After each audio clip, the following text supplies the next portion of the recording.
Đúng.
Test, test, test, test, test.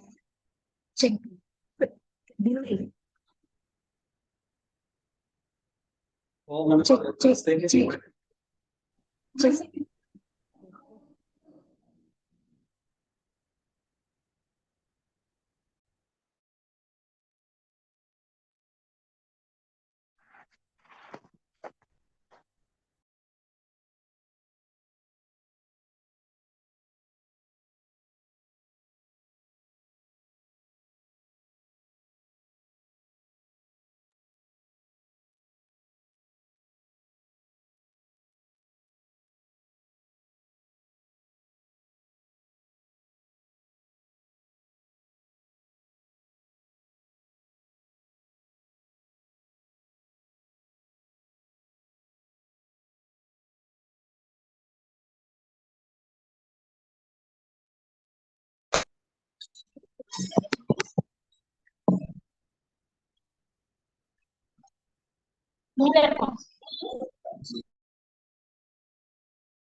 Cek, cek.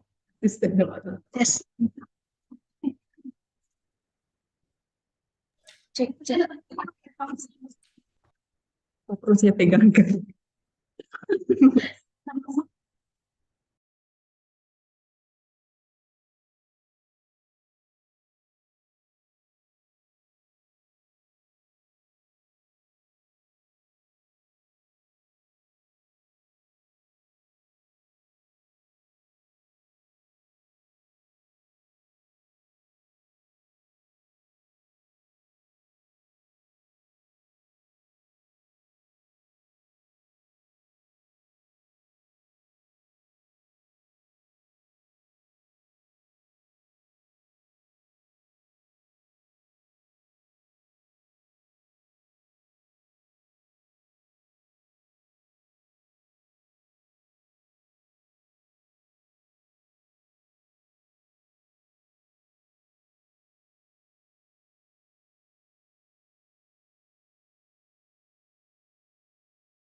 Cek, cek, cek.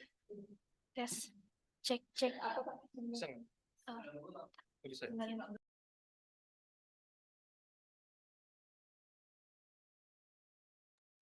Cek, cek. Cek. Cek.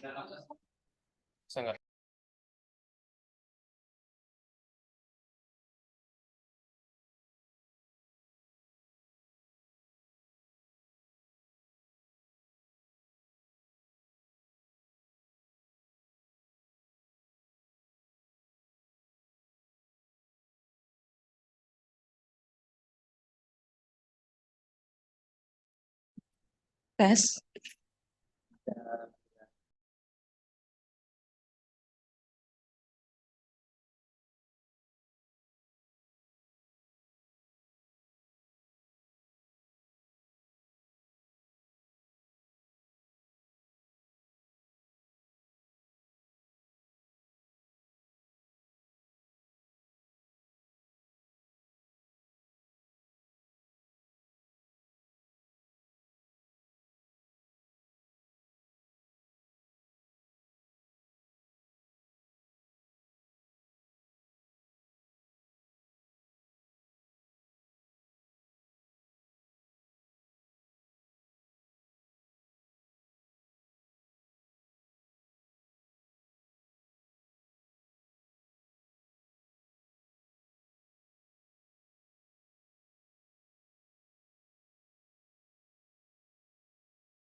Cek, cek.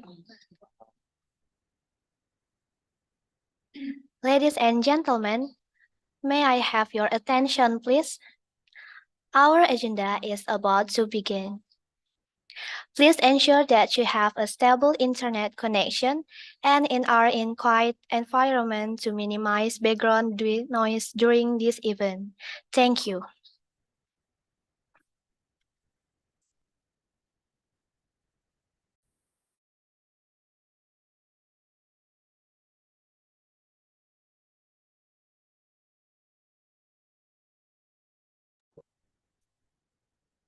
Good morning, ladies and gentlemen.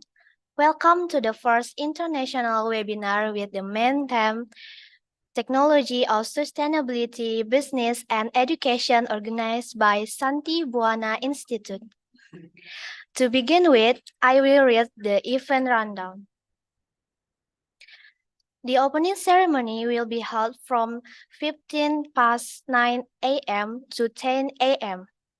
Then, This will be followed by the first plenary session from 10 a.m. to 30 past 11 a.m. in Western Indonesian time. After the first plenary session, the participants will be given a break from 30 past 11 a.m. to 45 past 1 p.m. Western Indonesia time. After the lunch break, attendees are requested to make a second registration at 45 past 1 p.m. until 2 p.m. Western Indonesia time. After registration at 2 until 3 p.m. Western Indonesian time, we will enter the second plenary session. It is strongly requested that the participant follow this webinar until it is finished.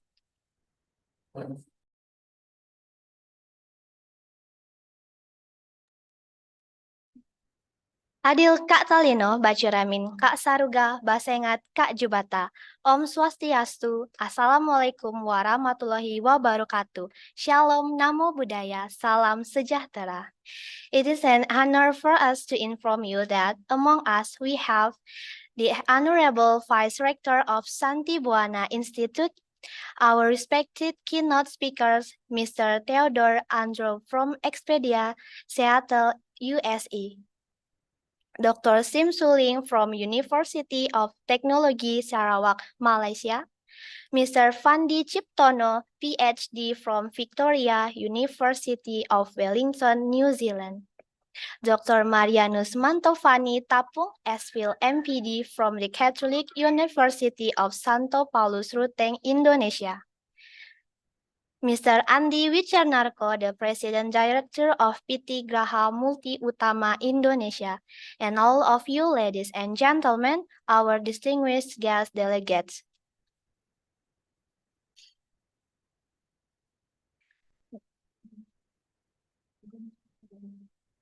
Distinguished guests, ladies and gentlemen, the opening ceremony of the first international webinar, Technology of Sustainability, Business and Education for the 9th of November 20 and 22-23 is going to begin. We will start by singing the Indonesian national anthem, Indonesia Raya.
For the sake of a smooth event, we would like to invite you to pray together. Miss Regina Clara, the time is yours.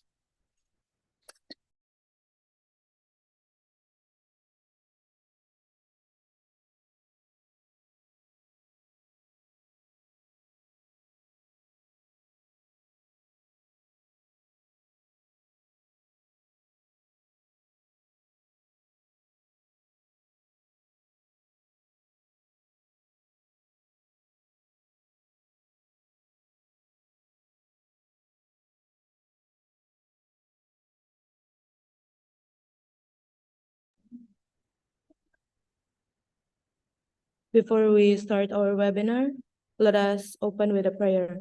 In the name of the Father, and of the Son, and of the Holy Spirit. Amen. Dear Heavenly Father, we are truly grateful to be blessed with the opportunity to gather in this international webinar.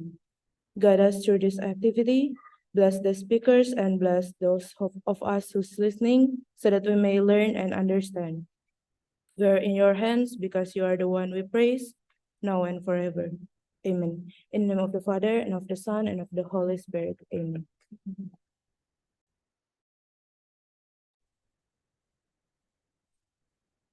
Distinguished guests, ladies and gentlemen, we come to the next agenda. A report from the chairman of the International Webinar Committee. Please welcome Mr. Chandra Gudianto.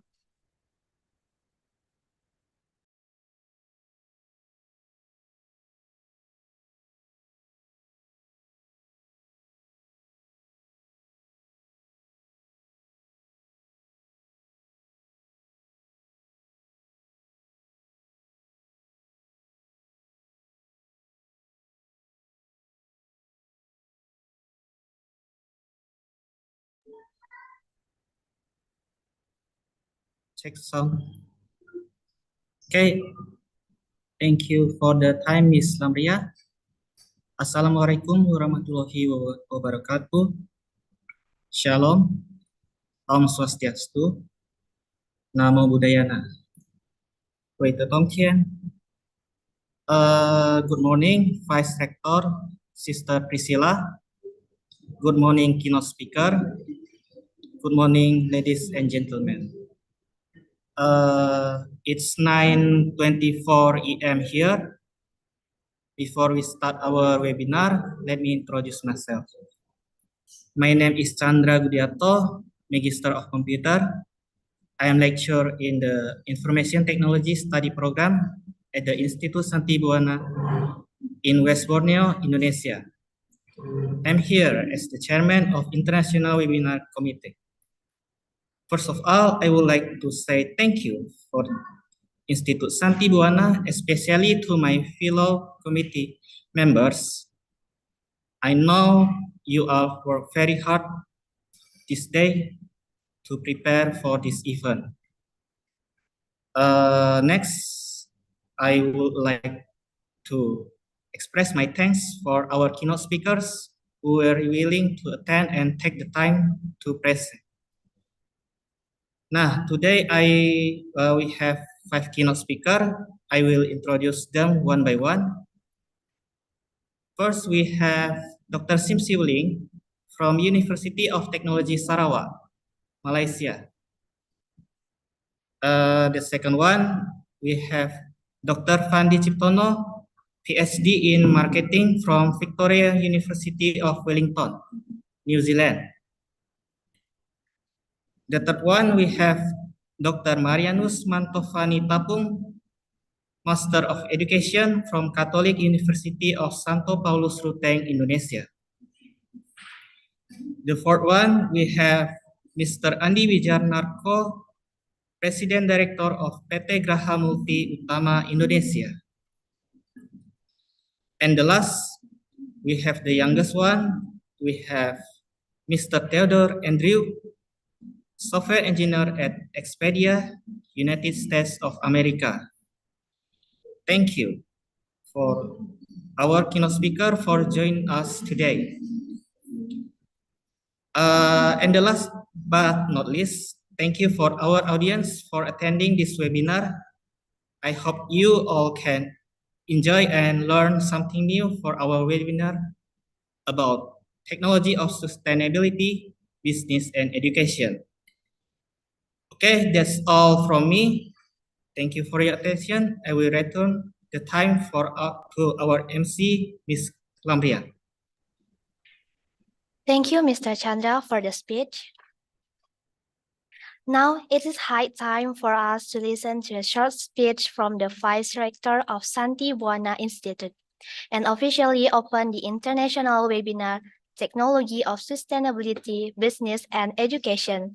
To Sister Dewi Janti Basuki, the floor is yours.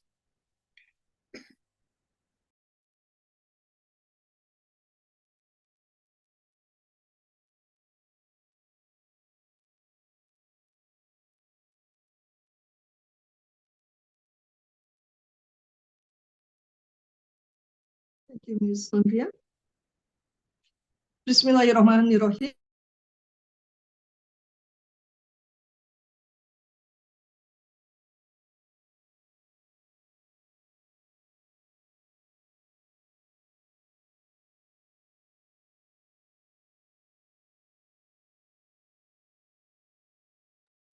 Bismillahirrahmanirrahim. Assalamualaikum warahmatullahi wabarakatuh. Selamat pagi. Salam sejahtera bagi kita semuanya. Shalom, Om Swastiatsu, Namo Buddhaya, Salam Kebajikan, Rahayu. Good morning, greetings to all of you, my brothers and sisters. And allow me to greet you in Dayak way. Adil Katalino, Bacuramin, Kasaruga, Basangap, Kajupata.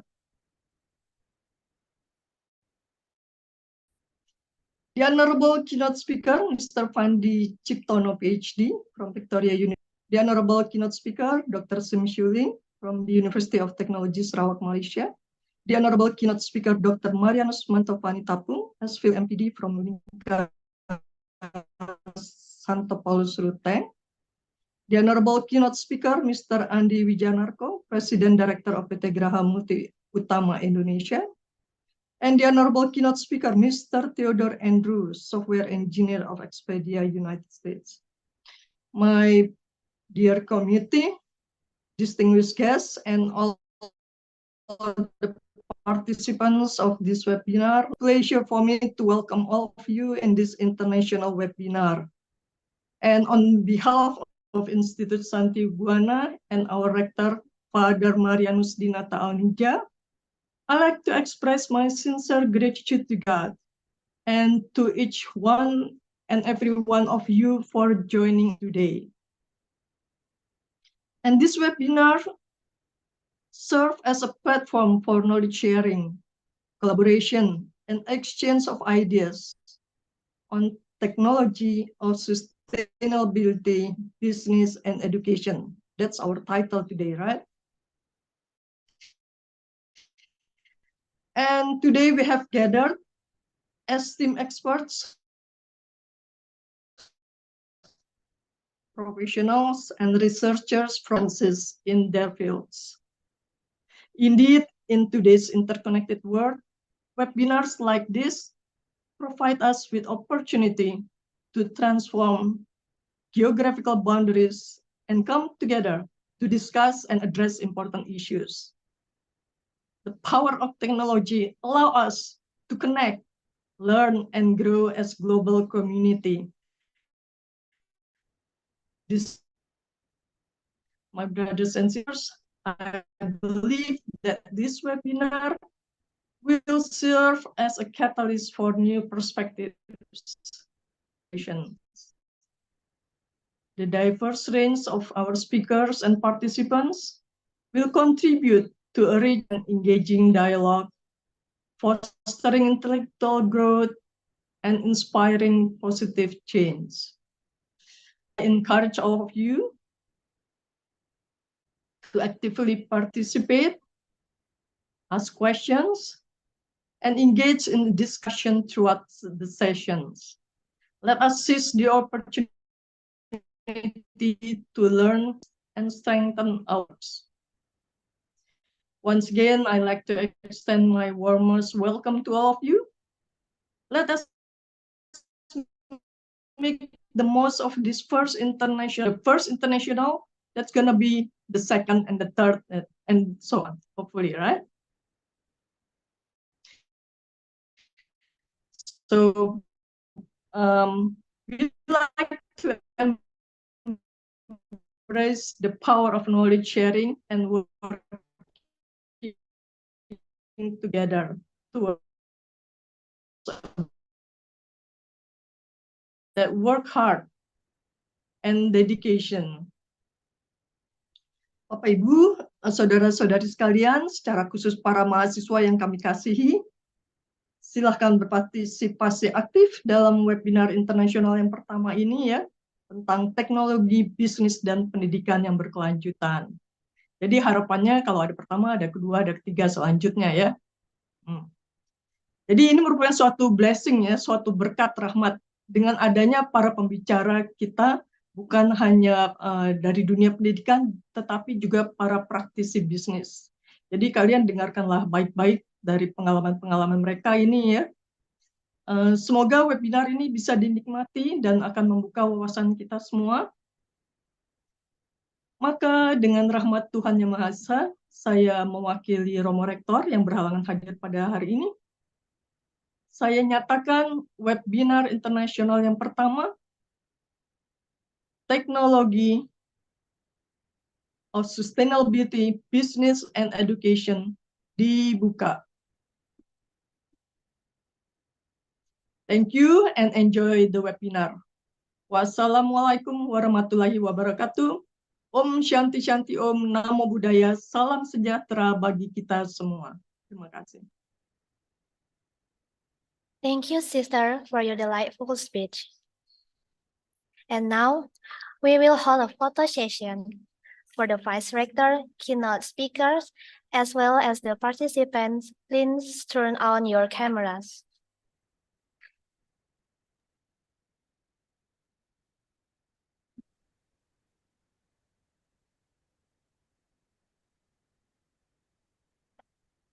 Okay, for the slide one, be ready in 1, 2, 3.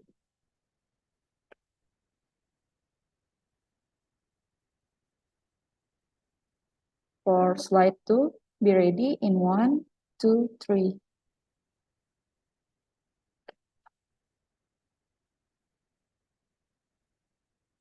In slide 3, be ready in 1, 2, 3.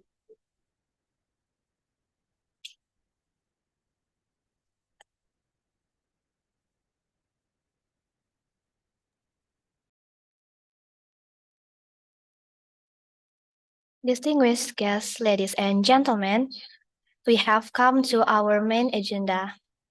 Let us hear from our first three keynote speakers, Dr. Sim Suling from University of Technology, Sarawak, Malaysia, Mr. Theodore Andro from Expedia, USA, and Mr. Fandi Triptono, PhD from Victoria University of Wellington, New Zealand.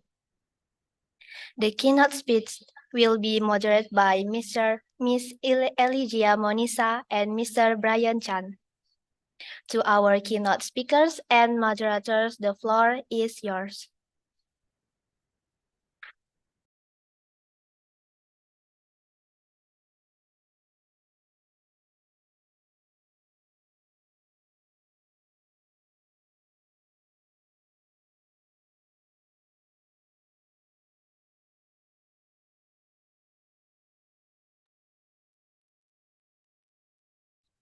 Okay.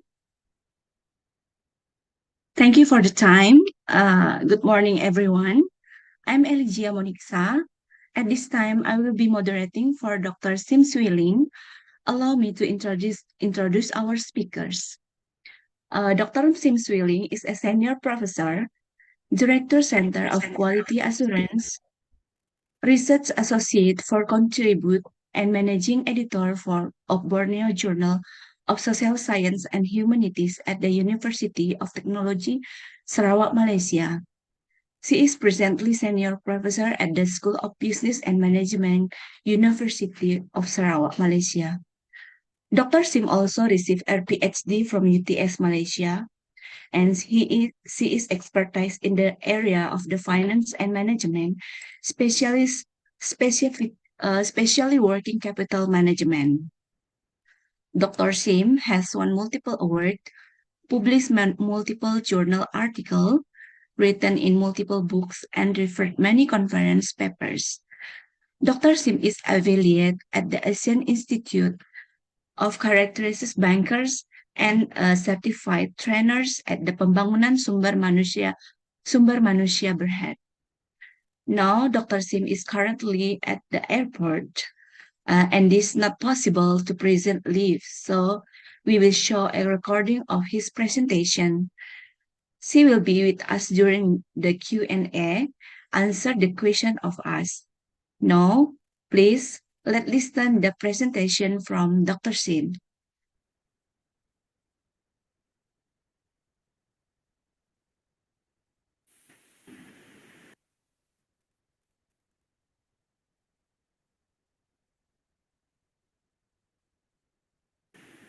Good morning, everyone. My name is Dr. Sim Siu Ling. I'm from University of Technology, Sarawak. Today, I would like to share a topic with you. It's about, do young adults need to be financial literate? So, firstly, I would like to thank the organizer, iContrib, to invite me to become the keynote speaker. So, without further ado, let us have a look on the importance of this topic. Achieving and maintaining a balance between personal income and expenditure to satisfy one's needs, wants, and aspiration within a budget is one way to live sustainably. Youth, in particular, has become a major target as a result of specific issues pertaining to the society. For example, uncontrolled credits and debts, lack of money management, and an increasing rate of unemployment. So let's have a look on the definition of financial literacy. So what is financial literacy? Financial literacy refers to an individual comprehension and cognitive grasp of financial concept and risk, as well as the possession of pertinent skills, motivation, and confidence to render effective decisions for managing one's financial resources. Financial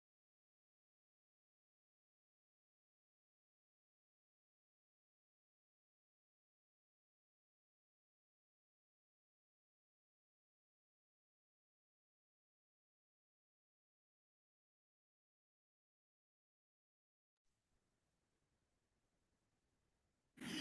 Despite this, it is also very important to note that while higher education is valuable, it may not fully prepare individuals with the necessary financial literacy skills. Therefore, it is important for us to raise awareness here. So let me quote the say from Alan Greenspan. The number one problem in today's generation and economy is the lack of financial literacy, unquote.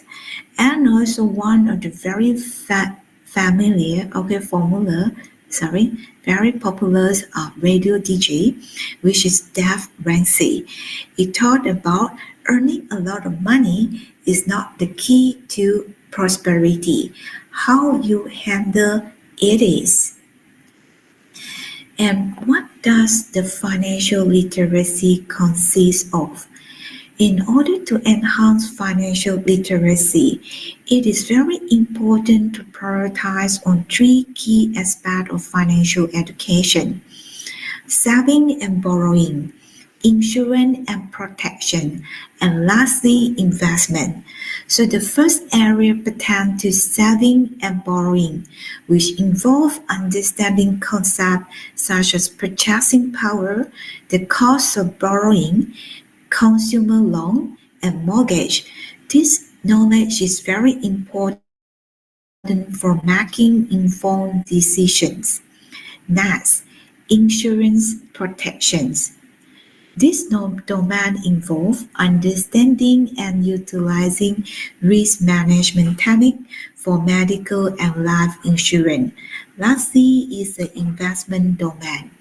So this particular domain involves setting aside financial resources for some products such as saving account, stock, bonds, and unit trusts.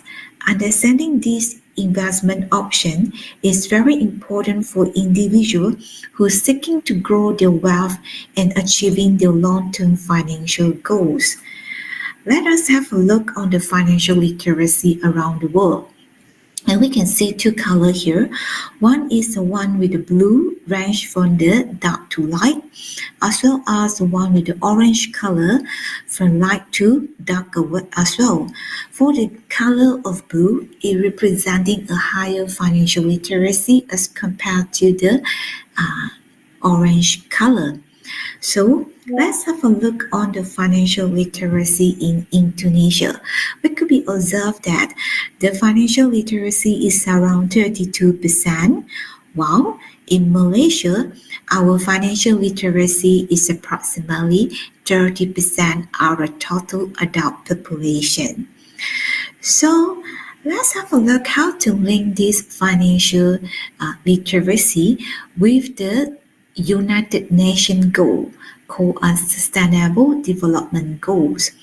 So one of the goals to be attainable is financial inclusion.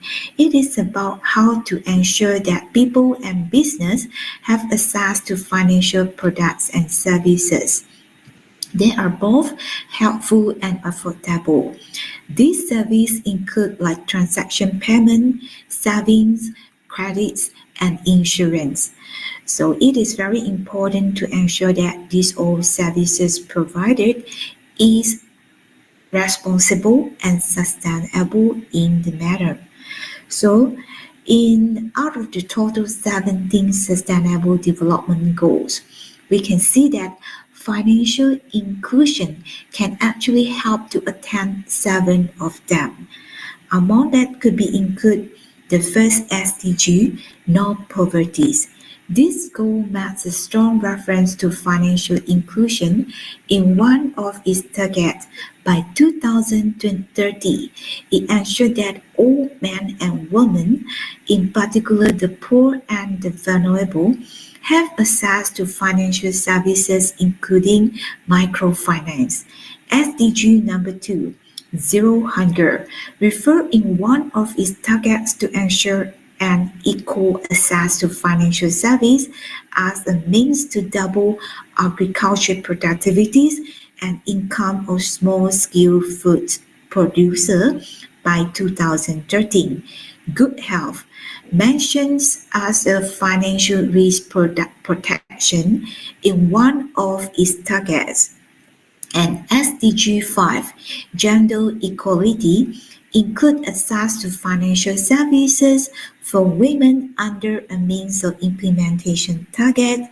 SDG 8, Decent Work and Economic Growth, lay out 2 targets, one related to encouraging the formalization and growth of micro, small, and medium-sized enterprises, including through access of financial service, and another is to strengthening the capacity of domestic financial institutions to expand access to banking, insurance, and financial services.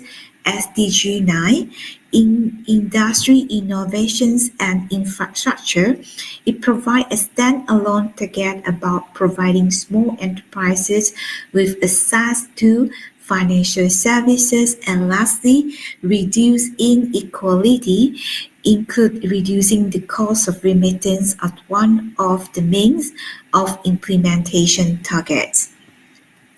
So let's have a look on the money management. So money management includes our decision regarding how money to keep in a liquid form and how we allocate our fund among the short-term investment. So how could we link money management to the sustainable lifestyle? So firstly, let's talk a bit about definition of the sustainability. So our very basic understanding of the sustainability is rooted in the concept of meeting the needs of present generation without compromising the well-being of future generation. Among that, it is including be responsible of the utilization of our natural resources and also conduct ourselves in a manner that promote the well-being of both individual and society at large. Every single of us need to grasp the fundamental principle of financial literacy, known as the ABC, at the earliest opportunity. This invaluable knowledge has the power to show us, from the predicaments. So I have one alarming news for all of you. Recent studies have revealed that a staggering 1 in 5 young adults aged 12 to 18 have already found themselves shackled by the chain of debt. Can you believe it? These young buds are starting their financial journey on the right foot, and it is a high time for us to put a stop on this uh, predicament for me to see or negative incidents. Let's get our act together and to ensure that they are actually able to making a right foot since they are young. And now, so let's have a look on the saving behavior in Indonesia. So this is one of the very interesting findings that I found out. So out of the very impressive number of 79% of diligent Indonesia who prioritize on the saving money. And we found out a remarkable majority, which is 52% of them, opt to safeguard their hard-earned cash at home, which is keep maybe under their bed. Additionally, only 41% wisely choose to allocate their saving to the secure, trusted bank account, and the rest, okay, they put the money in other places, okay.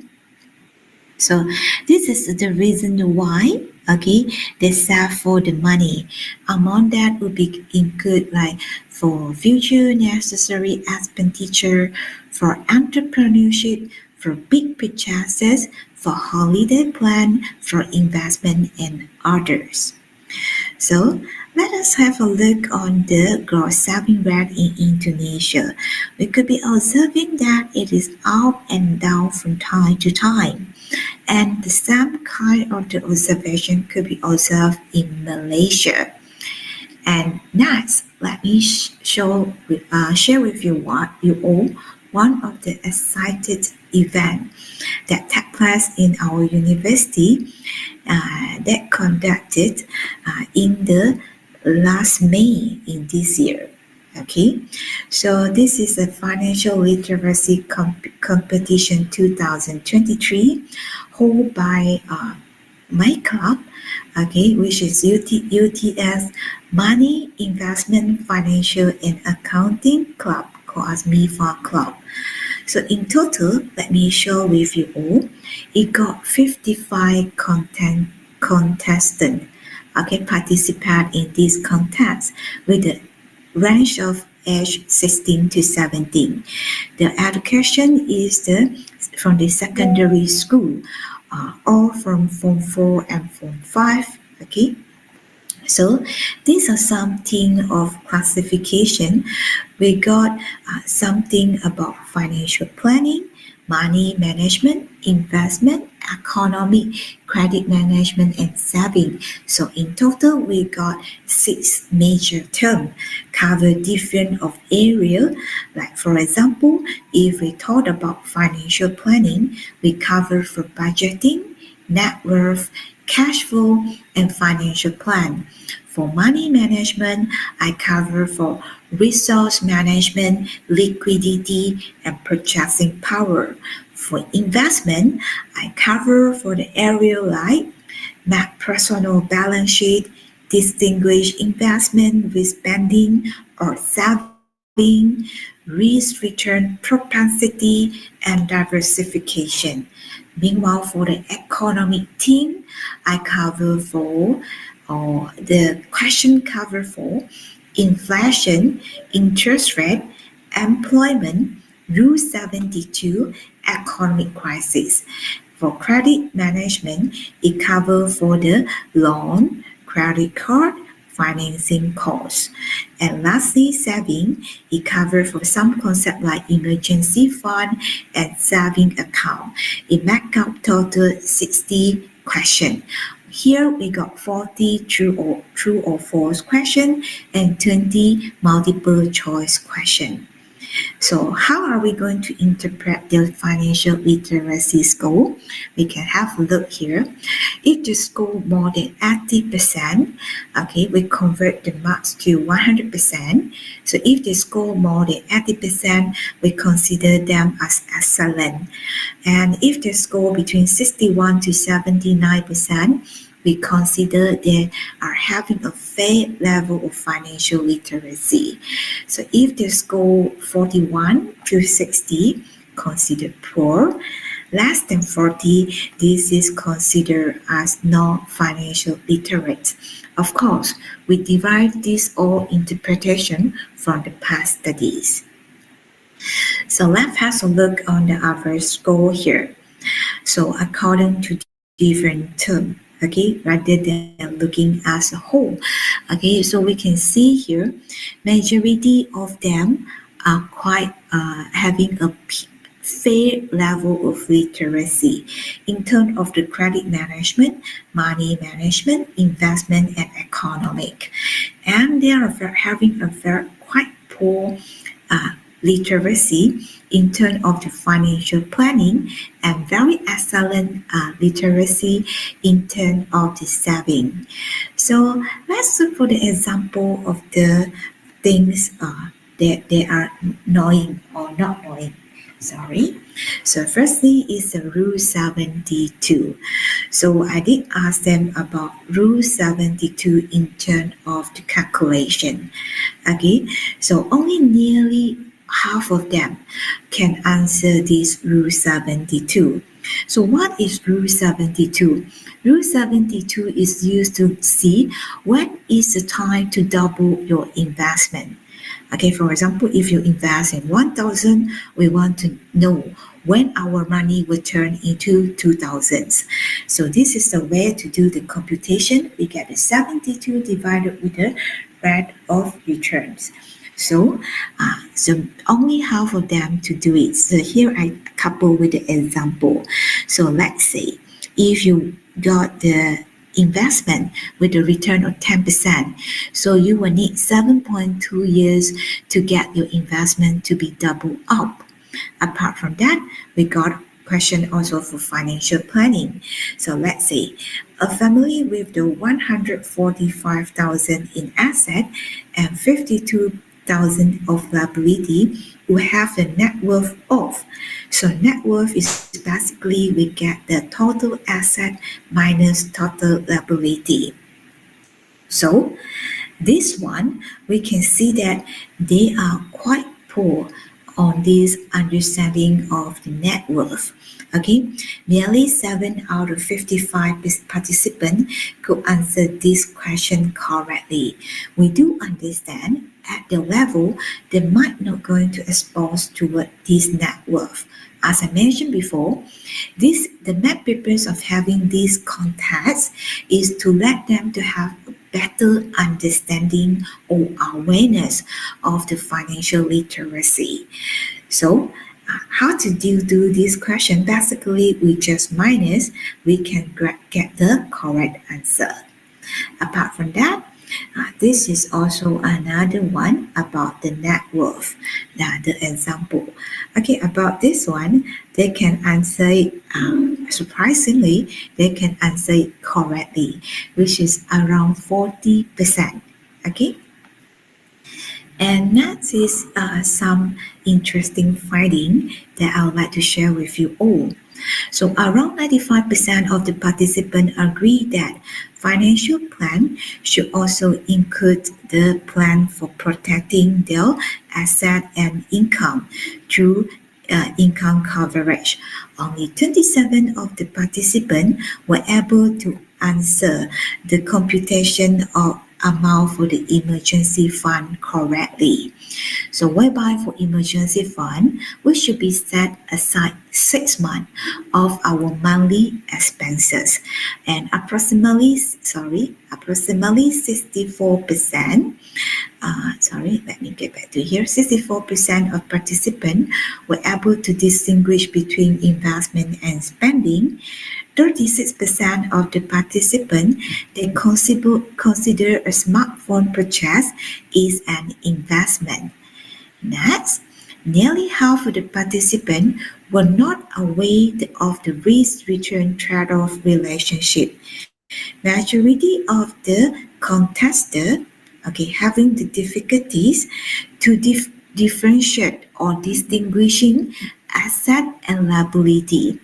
So the findings indicate that youth are more inclined to categorize the durable possession as asset without further contemplating the market value of the asset. Nearly 96% of the participants were not aware of the global financial crisis in 2008. When we asked them the statement whether which statement is true or false. So, these are some examples of the question given by under the area of credit management. For example, we got buying on credit is almost always cheaper than paying cash. So over here, only 40% then answer correctly. Okay, which is the answer is false, whereas 60% of them answer wrongly. And we also got for money management. Okay, these are some examples for the money management. Okay, I'd like to share some. For example, for this question, Kelly has decided to put 25 more per week in her saving account. She knows this would reduce her ability to go out to eat each week, but she thinks constantly saving is important. So this would be an example of opportunity cost. So you can see that they still actually could answer it because it's approximately 80% of them do it correctly. We try to reduce the level of difficulties by putting costs here. Okay, and lastly, this is still money management. So that's all I would like to share with you all. If you all got any question, okay, you are more welcome to ask or share your insight with me. Thank you again for your listening.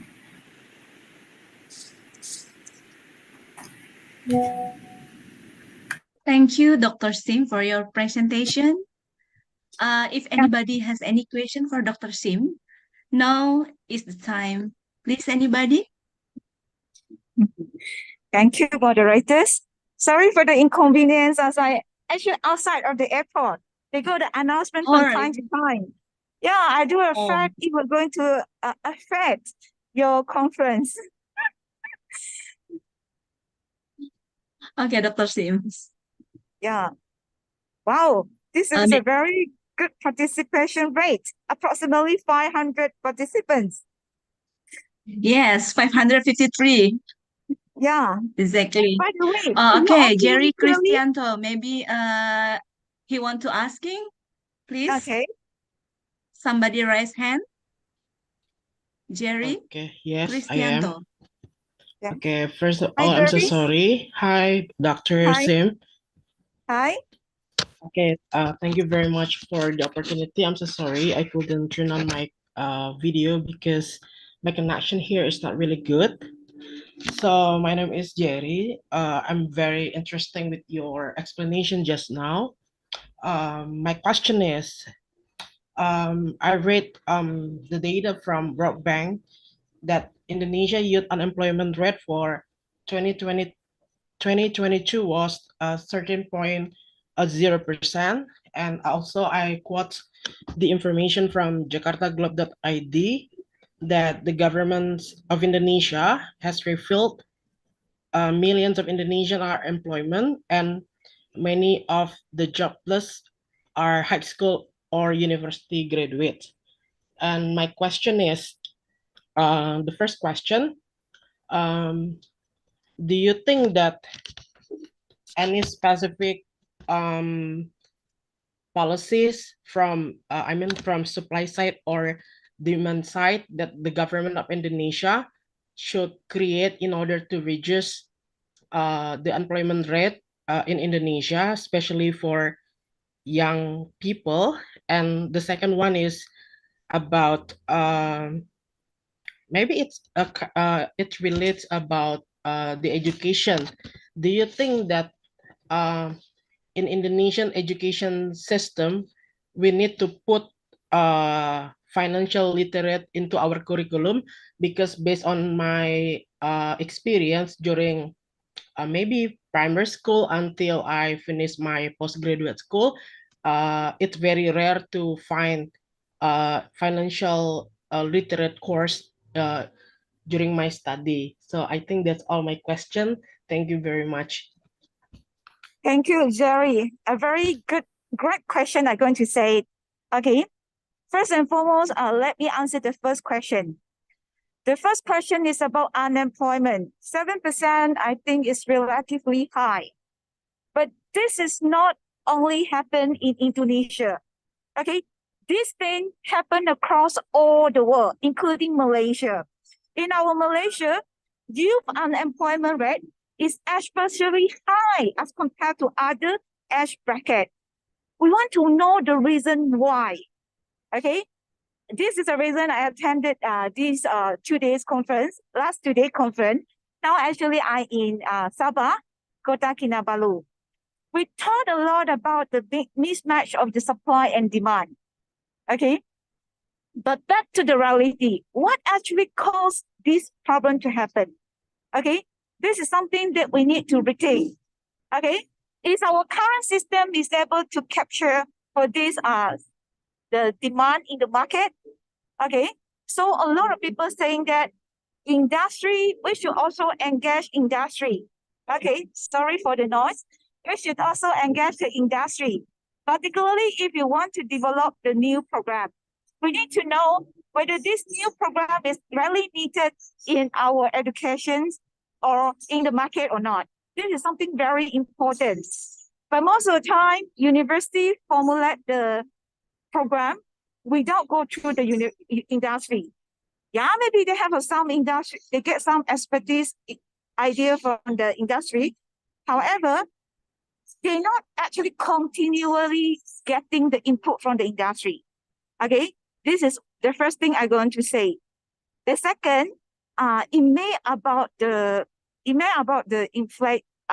inflation and also the living standards nowadays.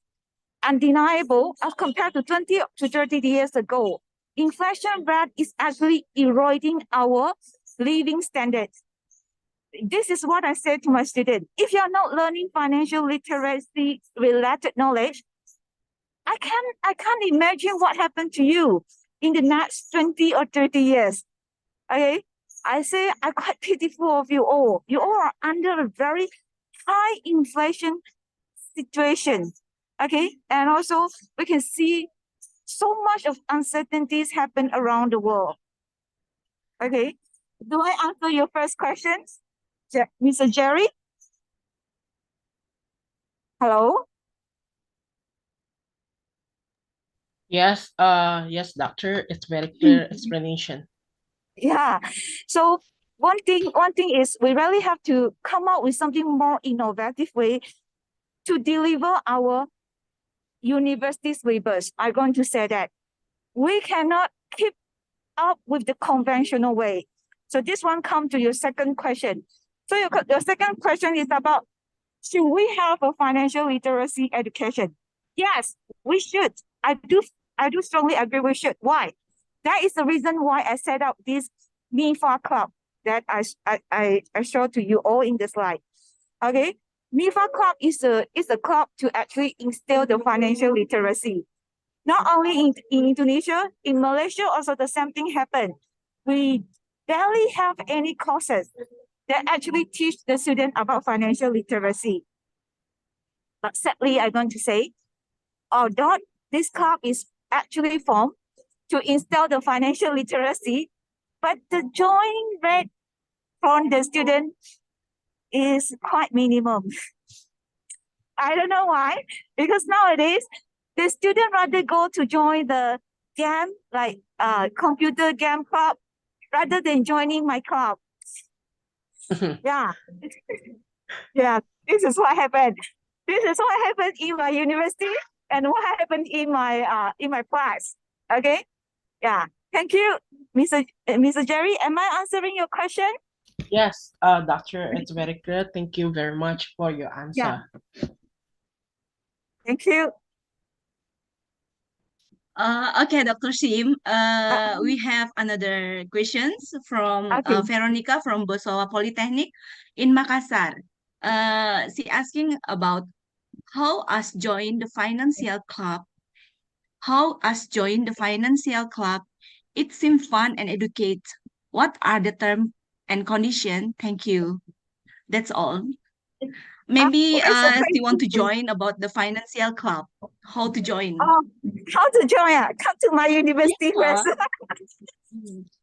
Yeah, Please no answer. worry. If I like this, okay, Miss Moderator, if in future if I got the online event, I would like to actually invite you all. Is it okay? Really? From time to time, I will conduct certain talks. Okay, the platform is through online. Okay, so I may want to invite you all to come. Is it okay? Okay, we're waiting. You're inviting. Yeah, okay. Please invite us. Any more Okay. questions? Any more question, please? I think okay, there is from R at F Noor. How to raise the hand? Please open the speakers. R X F Noor. Hello. Okay. I think there is the last question. No, yeah. Okay. Again, it's my pleasure. Okay, to join your conference. Sorry for the environment. Okay, not so conducive. Okay, I think It's that's okay. all. Bye, Yes, everyone. It's okay. okay. Oh, really? That is finished Yeah, already? yeah.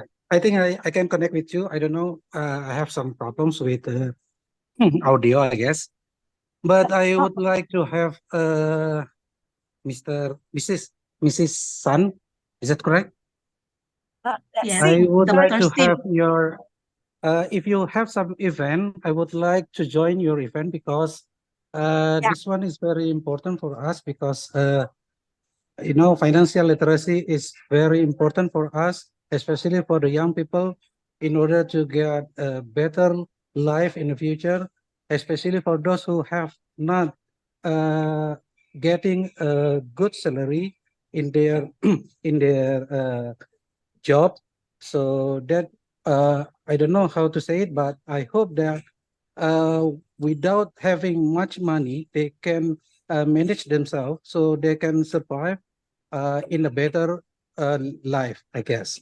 So that's why if you have some event that is related to the financial literacy, I would like to join with your course or with your event. And No problem. that's No the first problem. thing. Yeah, That's the thank you first thing so I would much. like to. Thank you so much. Thank you, Thank Professor. you, But thank you. I would like to ask some other question. I'm Yes. sorry, my English is not really good because I haven't really spoken English for some times. No But problem. I would like to ask you this simple question. Yeah, very confusing for me. As you know, in Indonesia, we don't really have much or higher salary compared to Singaporean or Malaysian because they got like get a good job, a good salary, and then they don't really have much population in Singapore or in Malaysia. But that is not the case in Indonesia because we do have a lot of people, and then the employment is very rare in Indonesia. So that's why there are many Indonesian people are going outside Indonesia to get a job, like in Malaysia or Singapore or elsewhere. But the problem is because we don't really have receive enough salary for our goods. That's why our standard of living is not really high compared to Malaysian and Singaporean. I would like to ask you the simple question: how can we manage our life to have a better life, considering that we don't really have much money? I hope you can understand what I am saying. I Thank do you. understand. I do understand. Okay. Yeah. Actually, in managing your money, the amount of money that you have doesn't matter. You know, it doesn't matter. You could have like in Malaysia, we could have 1,000 ringgit Malaysia. I could have a 10,000 ringgit Malaysia. Okay. It Okay. doesn't matter on the amount of money. Even you earn 1,000 or you earn 10,000, you have a same or similar likelihood of getting the problem of internal financing or internal personal financial management. It is about how you manage your money. Okay. So Okay. like any kind of the studies or any kind of management, self-discipline always have to step in first. Okay. It's like Warren Buffett always say, okay, one of the famous investor always say, you save Yeah. before you spend. It doesn't matter how much you save. You can save a very minimal amount, let's say 5% of your salary. But okay, we got the peribahasa, right? Yeah. Sikit-sikit, lama-lama jadi bukit. Am I right? Yeah. Sorry, Okay. but this is our PM. Okay, so Okay. this one will play the significant roles. You know, this is what I'm going to say. The intern of the salary was, I think it become the, like I said before in the previous question, it becomes a prevalence, a very critical issue across the world. It does not only happen in one side of the world or one side or one country alone. It is across all the world. But I do understand about a certain country condition. Okay, your lack Okay. of the availability of job, or the government being set the rules on the minimum wages, or the Yeah. minimum wages actually is not excuse me, if the minimum wages is not actually adequate enough to support your living expenses and so on. Yes. Yeah, a lot of things happen. Like I come to here Sabah. Sabah is Mhm. one of the states in Malaysia. The poverty rate in here also very high. I've been here for 2 days. I do feel like it's bit different to my own place. I can feel that people here living internal standards is not very good.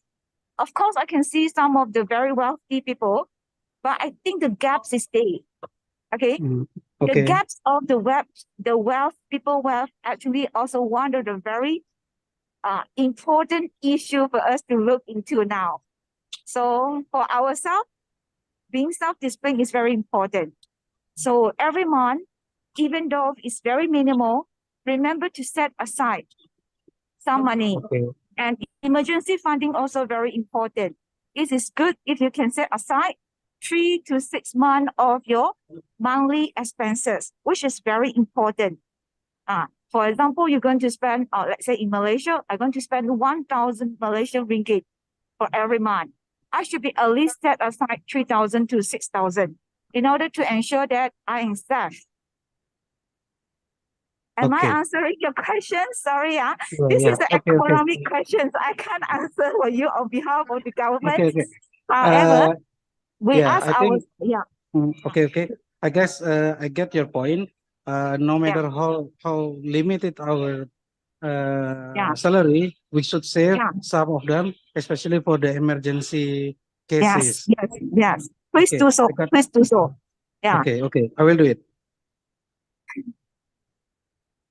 Okay. Any Thank you more very much, questions? Professor. I Welcome, think welcome. it's okay for now. Thank Okay, you very okay. much, Professor. Welcome. So any more Okay, questions? Dr. Sims, please stay with us. Okay, now the summary.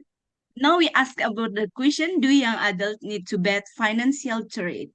Right, financial literate refer to an individual comprehension and cognitive grasp of the financial concept and risk. And financial literacy consists of spend, earn, save, and invest, protect, and borrow. Now, financial literacy affects 7 UN Sustainable Development Goals. 79% of Indonesians save for the future necessary expenditure, and 52% mainly store a cash at home. We saw the graph, Indonesia gross saving rate is going up and down since 2020. Money management make big impact in our life. So, Dr. Sim, thank you for your question. Thank you for your question for all. And now, I would like to take the time to award Dr. Sim with the certificate as a show of thanks for her time and effort. Please. Wow, thank you so much. Thank you so much. Yeah, we will send this certificate to you. Thank you. Thank you so much. Thank you so much, Dr. Sims, for your presentation and for your answer. Okay, thank you. Okay. Thanks again, Dr. Sim. Now, I will give the floor to Brian Chan. Please, Brian Chan, for another speakers. Thank you, Mrs. Monica. Hello, everyone. My name is Brian Chan. I am a guest lecturer at the Institute of Shanti Bhuana. I will be one of your hosts for today. Without further ado, let's move on to our next presentation. Our next presenter has a PhD in marketing from the University of New South Wales, Sydney, Australia. He currently works as a professor at Victoria University of Wellington, New Zealand, and at IPB University in Bogor, Indonesia. He is also currently, Theodore. Oh, my bad. Sorry. Wrong person. Let me start again. We are starting with Theodore Andrew. He interned as a front-end engineer at Facebook. He has a master's in computer science from Northeastern University, Seattle, USA. He worked at Zulily as a software engineer and is currently a software engineer at Expedia. He has experience with data analytics and visualization, UI development, and web technologies. Please welcome Theodore Andrew. Hi everyone. Thank you so much, Brian, for introducing me, and thank you so much for inviting me to the conference. I appreciate it, and then hopefully we all can learn from what I'm about to share. So cool. Let me share my screen a little quick.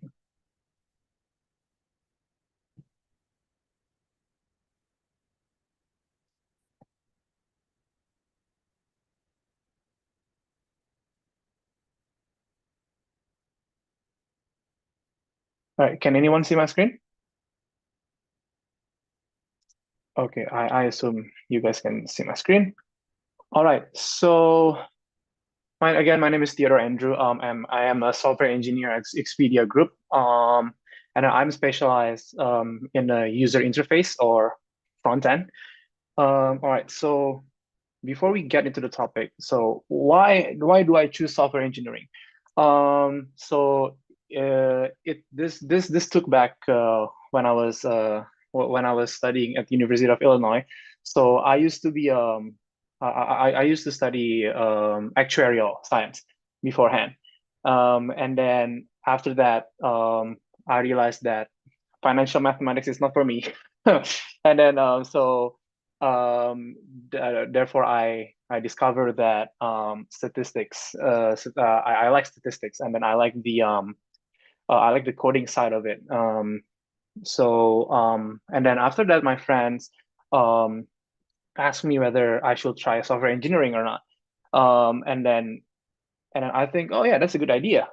So that's the reason why I took an online course at software engineering, and I like it. And then that is the reason why I decided to pursue my master degree at software in software engineering. And then when I was taking this master degree, I realized that I like how technology is being built right now, especially by the technology companies like Amazon, Microsoft, Meta, Expedia Group, and so on. So let me go to the next slide. All right, so the represent technology right now, we have Amazon, we have Expedia Group, and we have Tokopedia in Indonesia, as we know. So why is this important? Why is present technology right now is really important in our lives? First is because it makes our life easier, right? In the 90s or in the 2000s, we used to go to a grocery store a lot, and then we used to have to travel many kilometers in order to buy something. For example, to buy maybe food, or to buy a grocery, or to buy anything where we want. But then these websites appear, Amazon, and then it offers an online store. And also Tokopedia in Indonesia, it also offers the same thing. And also in terms of, for example, purchasing an airline ticket or reserving a hotel, Expedia Group also provides this functionality so that we're able to order. We're able to book airplane tickets and to book hotel easily through a website instead of going through the hassle to call the hotel. Well, sometimes we need to call, but right now it's mostly online. So that's the good thing about present technology. All right, so what's the relationship between present technology and then sustainability? So basically, e-commerce improve the sustainability by focusing on minimizing the environmental impact on the business end. For example, Amazon, they improve packaging and transport by providing the correct packaging size so that the things that we buy will not be packaged, will not be packed with oversized package, so that it's a correct fit, so that we can improve the sustainability of the use of paper. And then also in terms of receipt that we receive usually after we pay, now they can use an electronic receipt that they will email so that it will reduce the use of paper, which will be able to improve sustainability in general. And then also not only packaging and receipt, but also they are improving on transport as well. So with their system, they'll be able to set the route that is efficient for shipment. And this shipment will improve gasoline usage, and it will reduce the impact to the environment. And then travel technology company is also able to reduce the use of paper for ticketing. So if we, like I mentioned before, beforehand, we used to purchase airline tickets by coming to the airport or by going to a kiosk at mall. But right now, because there is a travel technology company like Expedia Group, or in Indonesia is like Traveloka, then we're able to purchase an airline ticket through online, and then we don't need a physical paper for our boarding pass or for the ticket, which will reduce the use of paper, and then it will improve the sustainability of our environment. So why do I choose front-end engineering? So the reason why I choose front-end engineering is because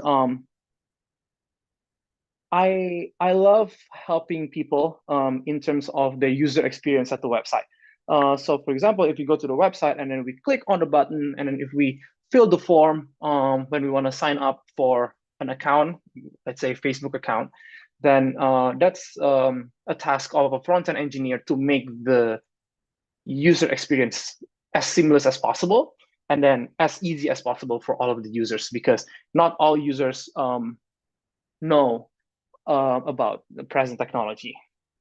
So that is the reason why front-end engineering is really important for me to help to improve people's life in terms of the usage of the internet and usage of a website. So many people often think that improving the server, the system, will improve sustainability because the machine resources that are being used will be improved. While it is true, a good front-end engineering is also important for sustainability, and here's why. A good front-end engineering will reduce machine resource consumption in terms of file size that developers write. So what I mean by this, basically, what we are seeing in the website is what we call user interface. So let me share a different screen.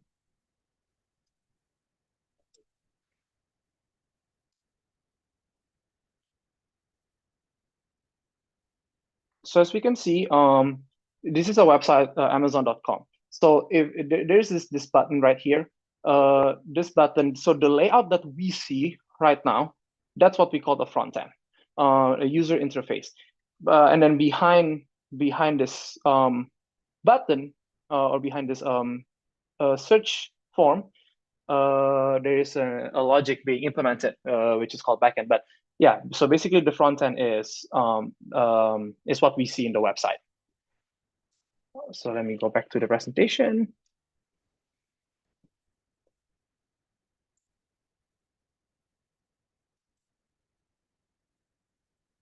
All right. So basically, those the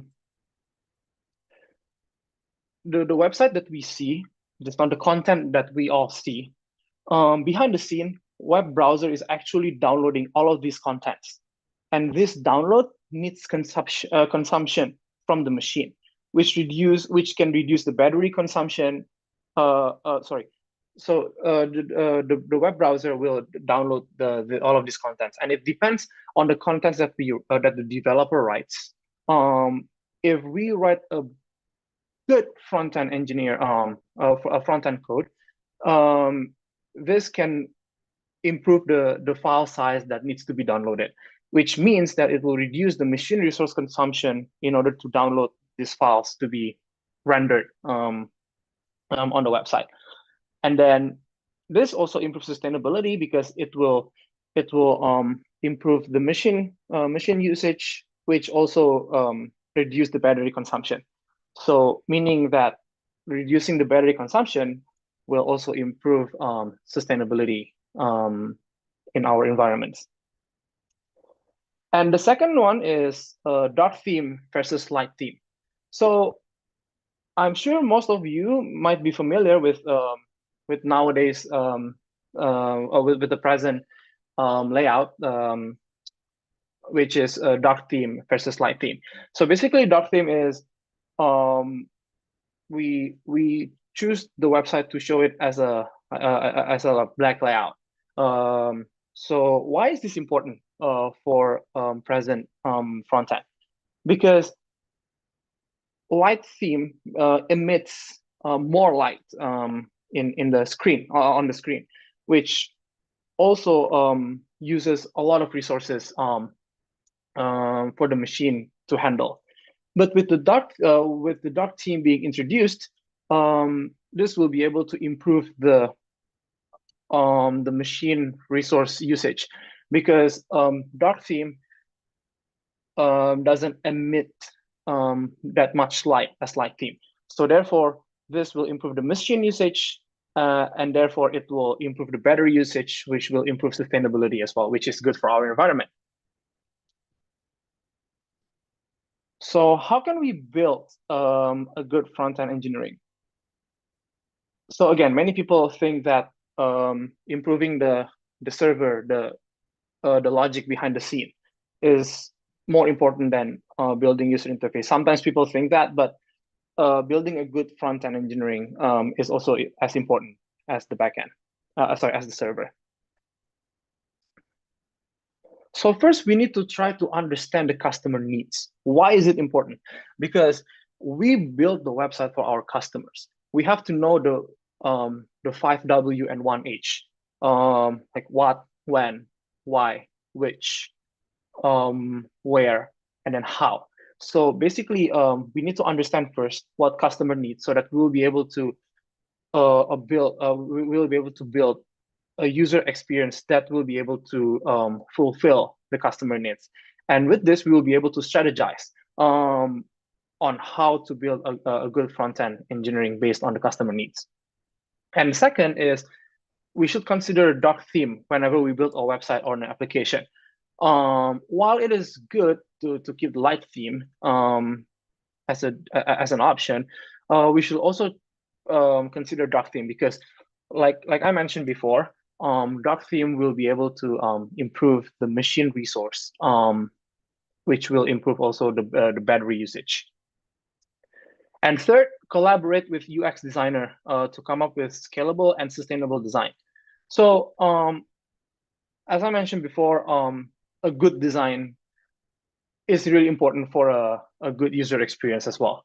Because even though the website looks beautiful, for example, but then it is hard to use, and then it needs a lot of clicks or a lot of complexity, then this will also might also impact the sustainability, because complex website means more usage from the machine side. And then fourth, the last one is learn the techniques to improve the quality of the code that will be developed. While the three the top three ways are important as well in terms of the requirements, we should also learn how to write a good scalable code that will be able to produce a good front-end website. And that's all from me. So thank you so much for listening, and I'm happy to take any questions that you guys have. All right, thank you, Mr. Andrews, for the presentation. So as you said, let's give some time for the audience to ask their questions. Please raise your hands in Zoom. And when you're called upon, please make sure to show your faces, open your mics, introduce yourselves before asking your questions. For those of you who prefer not to, you may type your questions in chat. So please start asking your questions now.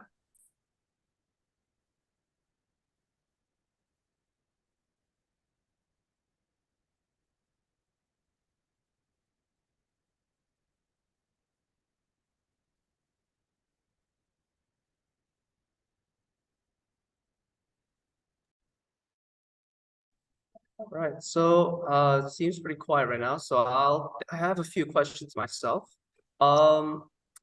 So aside from some of the front-end engineering designs and strategies that you talked about, could you elaborate on that? What are some other examples of scalable and sustainable front-end engineering? Yeah, so for example, now we now have a web app called Progressive Web Apps. So basically, this Progressive Web Apps is a website where it will mimic the behavior of a mobile app, which means that this will be able to this website also is able to implement, for example, an offline activity. So that this offline activity will be able to improve a user experience, not to use a huge connection, a Wi-Fi connection which will improve a machine usage as well. And also in terms of a lazy loading, for example. So lazy loading basically a lazy loading is basically we load the component which we see, but then the ones that are not seen yet is not downloaded yet. While we scroll to that content, then it will be downloaded. So that's what we call lazy loading. So basically, this lazy loading will be useful because not all the content will be downloaded in one go, right? Because let's say maybe the user only want to see the portion, just like maybe one third portion of the website. Then it means that we'll be able to just use that 1/3 downloadable size, which can also improve the sustainability of our machine usage. So that's like one of the examples of how to write a good, like what some of the techniques to improve the front end. That is a good question. Thank you, Brian. Thanks, Mr. Andrews. I have a question here from the chat. Their name is Surya Prayoga, and they asked, I want to ask how you first convinced the company that Shu can front end and what you showed here. They DM'd me, so I'm going to copy and paste the question again. Okay, cool. Yeah, but that's the question. Oh, sorry. Can you repeat that? Can you repeat the question? My bad. Yeah, 1 second here. They decided to DM me. I'm trying to change. 1 second here. I'll Yeah, no just say it worries. out loud. She said, oh, go. What happened here? Oh, never mind. Okay. So they said, hello, my name is Surya Prayoga. I want to ask how you first convinced the company that you can front end and what you showed. So I guess this is more of a employment question. Oh, okay, yeah, that is a good question. Basically, when I first applied to to the company that I'm currently working on, they only open a job position for generic software engineering. So basically, this consists of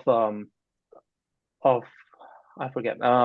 So the first round of the interview, which they want to see how well you code.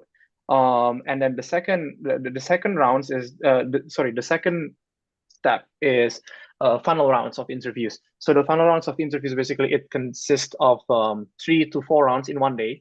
So they will ask a bunch of questions, a bunch of algorithm questions, and then in terms of the front end at the time, because they know that my background is front end, they ask a couple of questions about how I design, how I approach how my approach is to build a website, basically. And then also they ask me a couple questions about front end.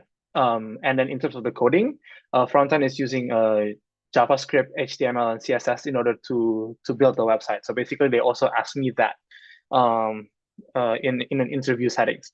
And then it will be the interview of each round is about 1 hour, 45 minutes to 1 hour. And then yeah, they will ask questions about what your strength is. So for example, my strength is in front end, so that's why they asked me about a JavaScript, HTML, and CSS questions, which is related to the front end. Yep, that is a good question. Thank you. Thank you, Theodore. I hope that answers your question, Surya. We have another question from Pak Israel Christian Nurchayo. The floor is yours.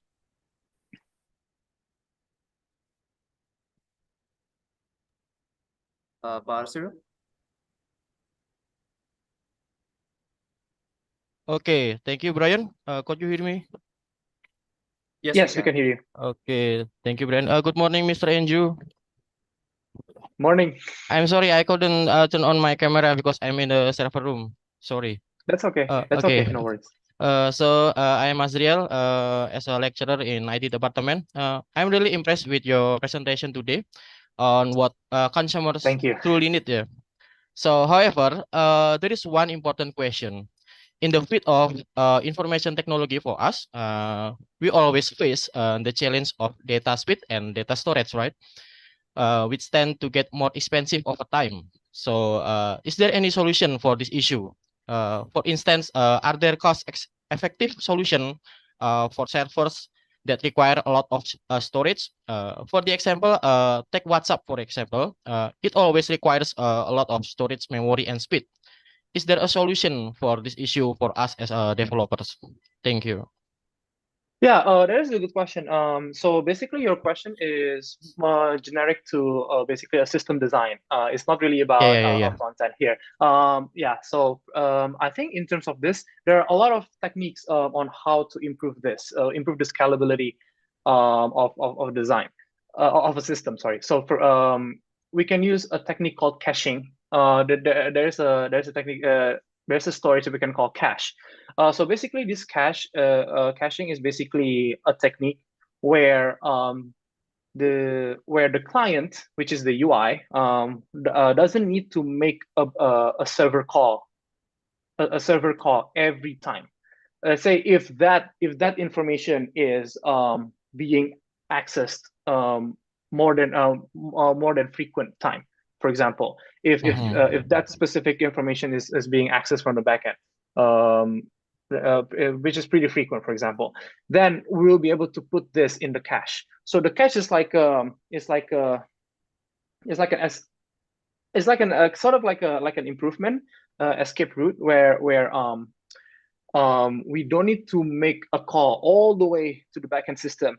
We can just access the cache. Then that will improve the speed speed of the data of data retrieval, because calling an API, a backend API, is more expensive than calling the cache. So that's about the data speed. And then in terms of the memory, we can improve the scalability by putting more, for example, a load balancer. Load balancer is basically also a system where we can implement in order to balance the load that the server so server will have. balancer use IP address, right? Yes, something like that. Okay, Yes, okay.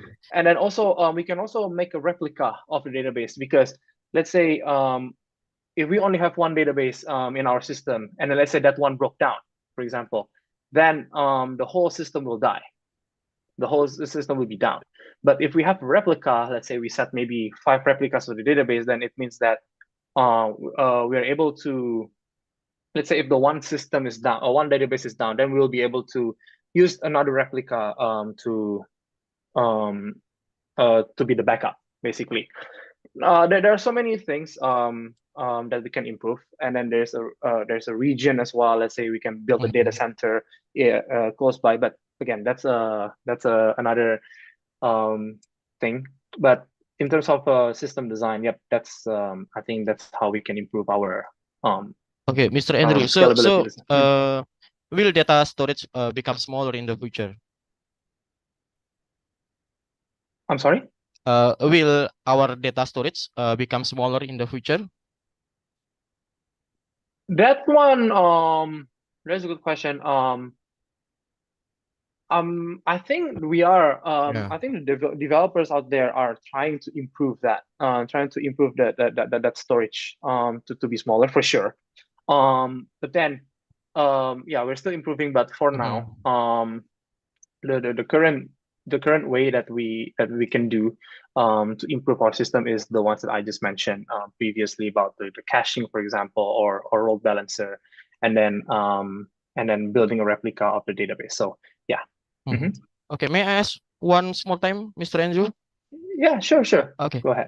What if our data keeps getting larger and becomes uncontrollable over time?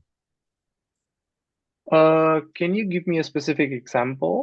Looks like our data will be wasting every day, and we just post we post in our social media every day, so the storage will be over capacity.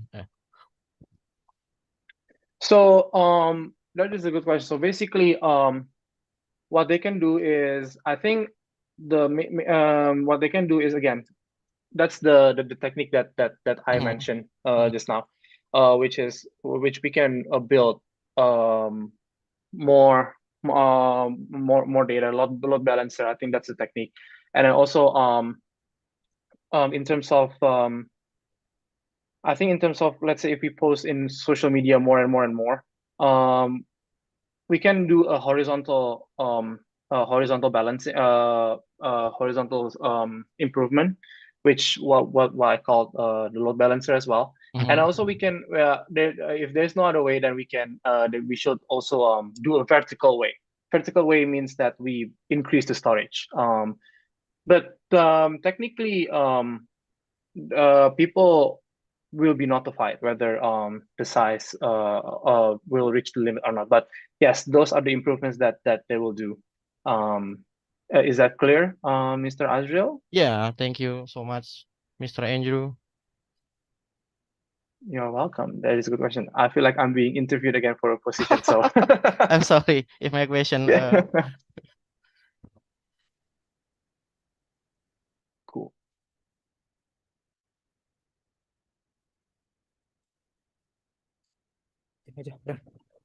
All right, sorry.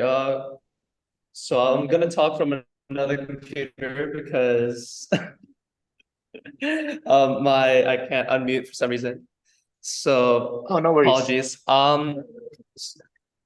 So I actually have a question more on the sustainable side.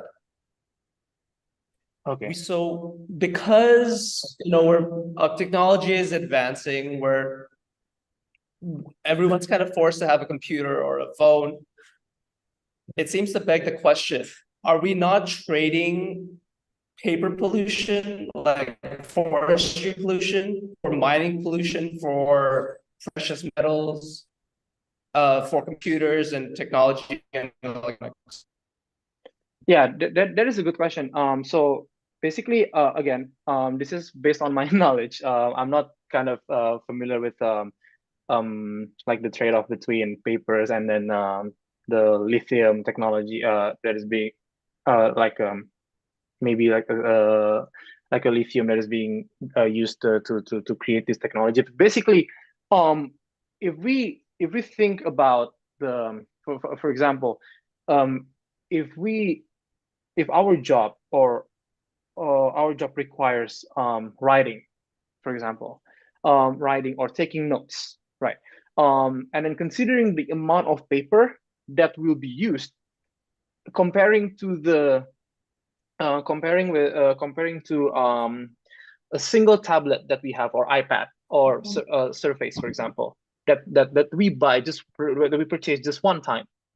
The usage of paper is actually more harmful, because we can imagine like how many papers we use if our main activity requires paper. But tablet with tablet we will be able to save it as a file. We will be able to keep it somewhere in a memory, right? So it means that it will also even though it also uses some of the metals that might again impact the environment, but at least it's like a fixed amount that is being used. But then the paper, it's incremental. It's not fixed, basically. So I think again using tablet is more environmental friendly. I'm not saying it's a very, very environmental friendly, but at least it's more environmental friendly than using a lot of paper, because we need to cut all the trees and then to produce the paper, right? So yeah, I see what you mean. It's the lesser of two evils. So I definitely understand that. I guess if there aren't any, are there any more questions? Oh, let's see. We have a few questions here. Starting from, I think there was one from Agnes a while ago. There is one from Anga. I'm yes. looking at. Yes, I'm trying to find that. If you could read it out yourself, that would be great. Okay, sure. Yeah. So I'll read the question. Nowadays, there are lots of libraries and frameworks, especially JavaScript programming language, to help the front end build an attractive website. How can we choose a good framework for the project we're creating? Okay, so this one is basically it's basically it depends on the website that we're gonna build. Right now, the popular technology is maybe you guys might have heard of it. It's called React, and then there is another one called Angular by Google. Basically, in terms of how to choose which framework, I think it depends on how large the application is and how robust it will be. So basically, I know that Angular is in terms of the state management and then in terms of the file size that is generated. I know that Angular is sort of like heavier than React, because React is basically like a JavaScript, but then it's just we inject a library to be used. But Angular is basically it's more opinionated than React. React is more hacky. So I would say it really depends on the scope of the website, and then also I know sometimes people take this for granted, but it also depends on what the developers want to learn. or maybe also like follows the trend of the UI framework that is released nowadays, because we used to have a jQuery, and then it replaced and then Angular come along, so people switched to Angular, and then React come along because it is more lightweight than Angular. So that's the reason why people nowadays switch to React. Now again, front end. So one of the good thing about front end engineering that I like is it's evolving, always evolving. Like a lot of technologies being released. For example, there will be a Vue.js, so it's a Vue, and then we will also have a technology called web component. So again, front end technologies is often changing. So it's also a good learning opportunity for a front end developer. So yep. All right, thank you, Andrew. So I guess we have time for one more question. We have Jerry again, typing in chat. Hello, Sir Andrew. Do you have any data that show the positive impact of effective front-end system to save the environment in terms of sustainability? Meant how this example decrease the rubbish of battery as the impact of computer or PC? Any other instance of it? Thank you. Yeah, so basically, yes, when I research about this, there is a data that is showing, for example, the dark theme and light theme. So the dark theme basically because it emits less light. It emits because it is dark, right? So it reduces the consumption by a lot. So if we imagine just as simple as if we see a light bulb in our in our room, for example, when it is darker, it emits less light. So basically, this will reduce the energy consumption and in our light bulb, so it will last long, which also improve the technology, improve the resource, improve the energy. The same thing as well for a website. While it is maybe it is a small thing, it is just a difference between light theme and dark theme, but actually this is really important because let's say if we increase the brightness, right, between the light theme and dark theme, when we increase the brightness of our screen or when we are on the light theme, it is really bright, and then if we touch our laptop or our machine, it's quicker to get hot than if we are in a dark theme. So that alone is already a proof where light theme and then where front-end engineering can improve the sustainability of our environment. So yeah, hopefully that answered the questions. So I think that's enough time. That's about all the time we have for you. So thank you, Theodore Andrew, for your presentation. It was very enlightening, especially from the software side. So now we would like to give this opportunity to give you a certificate as a show of thanks from the webinar committee. So just hold on here. No worries.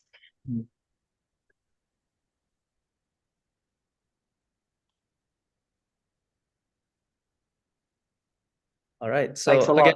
again, on behalf of the webinar committee, thank you so much, Theodore Andrew, for coming here to present to us. Your presentation was very enlightening. Oh, yeah. Thank you so much, Brian, and thank you so much for Institute Shanti Bhuana again for the invite. I really appreciate it, and then I enjoyed it so much. So thank you so much, guys. Hopefully you guys learned a lot. So thank you. All right. Thanks again, Theodore Andrew. I learned a lot too about front-end engineering.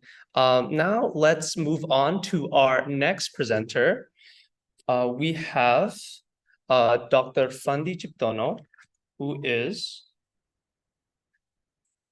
see. So I'm gonna have to redo that introduction from before. Our next presenter is has a PhD in marketing from the University of New South Wales, Sydney, Australia. He currently works as a professor at Victoria University of Wellington, New Zealand, and at IPB University in Bogor, Indonesia.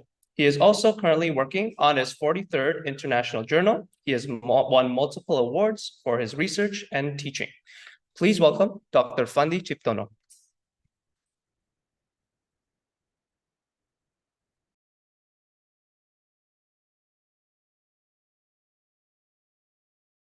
Dr. Fandi, can you hear me?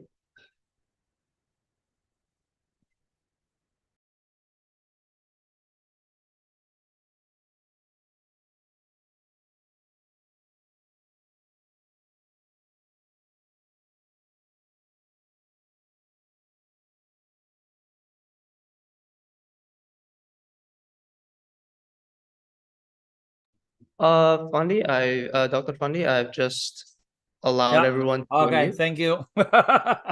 Sorry about that. Yeah, thank you. So kia ora, everyone. Like, before I start my presentation, may I know how long do I have? I think we have 30 minutes in total. We have time until 11:30. Oh, okay. So hopefully I can go quickly with my presentation, and then we still have enough time for Q&A. So thanks for having me. Thanks for the warm introduction. My background is in marketing and consumer behavior, so I will talk about something a little bit different from the two presenters before me. So my topic is about technology-enabled marketing, insights, and improvisation. So the agenda of my presentation, hopefully I can cover them in the short time. I would like to talk about a little bit about business longevity, and then technological trends and the relevance to marketing transformation. And what about Indonesia, some of the data that I can compile from different sources, and concluding remarks. Now, if you look at the changes in terms of technology and marketing, at least I can observe 3 Ps. First one is platforms. We know that the rise and the power of smartphones today, where we can do so many things within our smartphone. Second one is public, the community, the consumers, especially millennials and Generation Z or Z. And last but not least, digital transformation within companies. And, when we talk about the pandemic, COVID-19, we have to admit that COVID-19 has contributed in some ways in terms of forcing many companies or organizations to switch towards digitalization of their processes. Now, in my view, when we talk about business as a big background for marketing and technology, we can see that actor or whoever, entrepreneurs with motivation, assets, resources, financial resources, entrepreneurial mindset, human resources, anything, and access to these kinds of resources, they would like to actualize and apply what they have and then offer products, what we call articles here, within activities in the arena, offline, online, whatever they choose for B2B, business to business or business to consumers, and with the collaborators, they create advantages to achieve whatever they want in terms of key performance indicator. Now, this framework tells us about the essence of business and why technology is important, because technology can help this process to work more efficiently and effectively. Now, when we talk about business from marketing point of view, at least, right? We know that every startup is so exciting. You like to start a new business, but this is not a sprint. This is always a marathon where we need long time to develop our position. I call it the 5S model. So startup, and then initially many companies, they struggle in the first few years before they can either survive or supremacy. They can dominate the market with the product. However, the positions here are not constant. They are dynamic. Even though if we are under survival situation, it doesn't guarantee that it will be forever. If we cannot maintain our relevance with the today's dynamic environment, sayonara is the risk. So if we look at this framework, then we can see how business can survive long term. One of the issues is technology. Now, there have been so many innovations in terms of disruptive technology. Some of the predictions, like they predicted the values of different kinds of more recent technologies and what it would look like in the future. So one of the predictions in 2020, at least 14 trillion US dollars had been spent for different kinds of technologies. If you look at this graph, the bigger the circle represents the larger portion of the money spent on the technology. Now, it is predicted that within 10 years, the value will increase by at least 15 times higher. As you can see, AI, for instance, robotics, Internet of Things, blockchain, these are the technologies that people talk about. And then from business point of view, it's more about the application rather than like the development. I know some engineers, software engineers, people in the IT sectors, they are more concerned about the development of the technology. But people from business point of view, at least from marketing, we focus more on how to utilize the technology to help the business. Now, there are so many examples. One of them, when we talk about IoT, Internet of Things, the easiest one is wearables, smartwatches. But the application, if you relate that to sustainable business, right, or business sustainability, whatever you call it, because when we use the term sustainable business, it can have two different interpretations.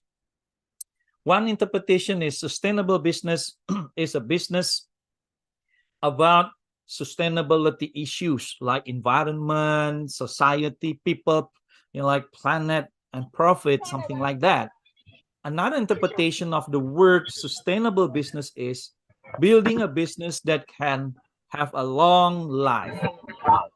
But when we talk about IoT, Internet of Things, you can see from a very simple, small, or very limited like scope until a very broad sector, which is smart cities, smart homes, and others. Okay, so someone is on, we can, okay. Now, technology in marketing, if we see that in general, there are many applications, but this graph summarizes there have been so many types of technology applications in marketing. Oh, excuse me, is that someone speaking there? Moderator, can you I would help? like to remind all the others. Yeah, okay. Sorry for that. So the technology applications, please. I just continue, right? Okay, health technology, AI and robotics, and then we know technology also has its own problems, what we call dark web, especially when we relate to privacy and security. And then mobile, social commerce, in-store technology, how business people utilize technology for retailing, and then legacy technology itself. Now, how we implement them, we have 4 categories here.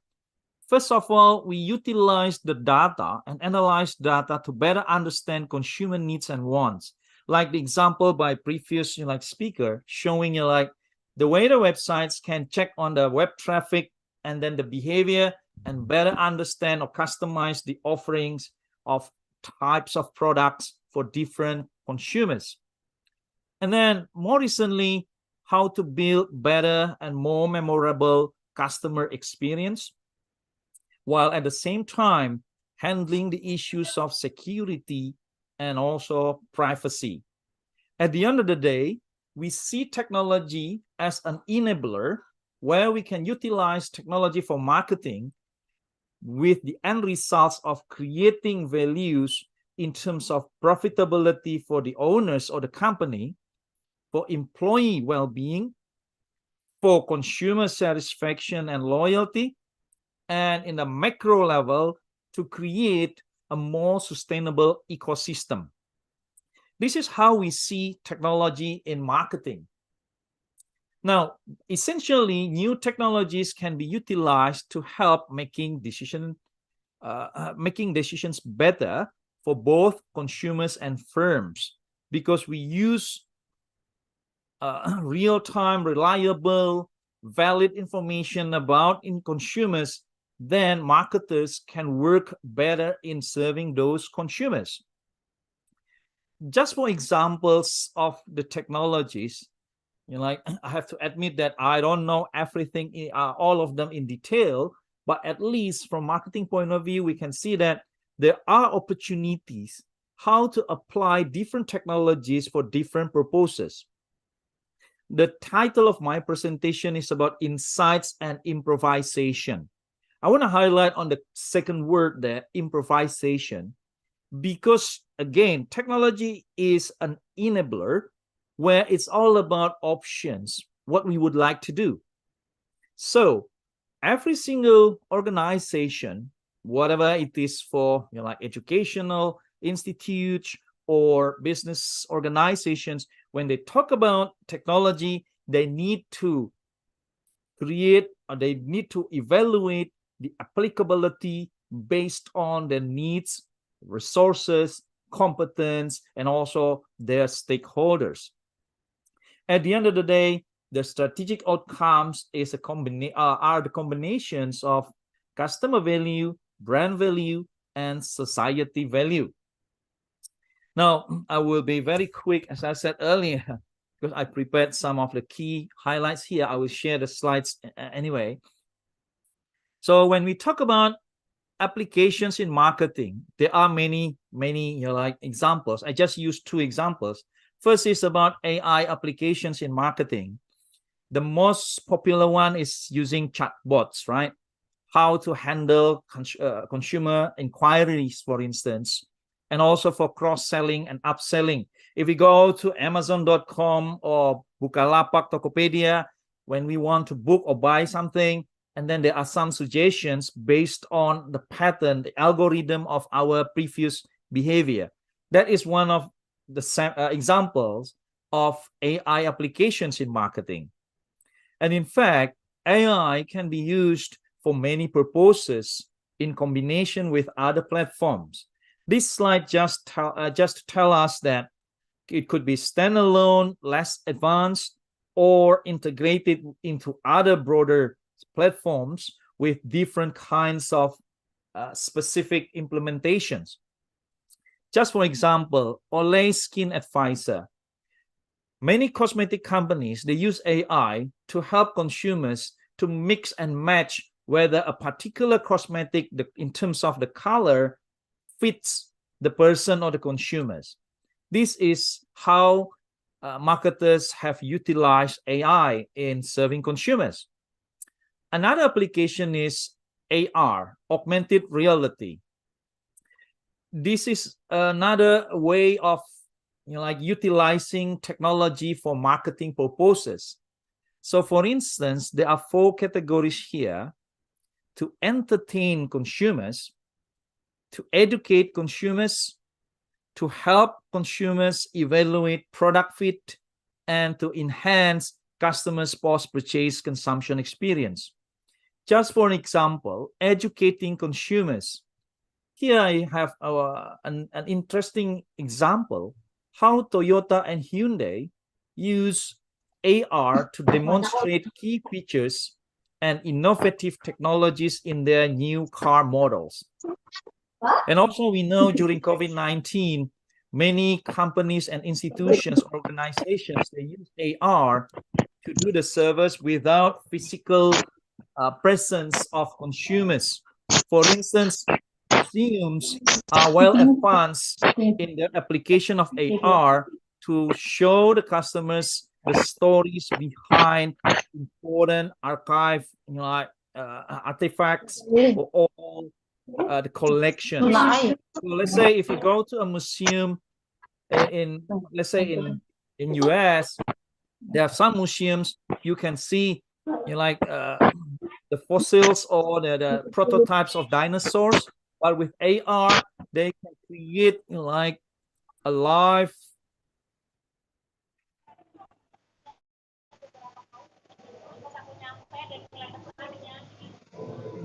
Okay, can you hear me? Yeah, we can hear you. Just one second. Please, please mute yourselves. We need the floor for Fandi Chiptono to present. So I'd like to remind the audience to please mute yourselves. I'm so sorry, Fandi Chiptono. No worries.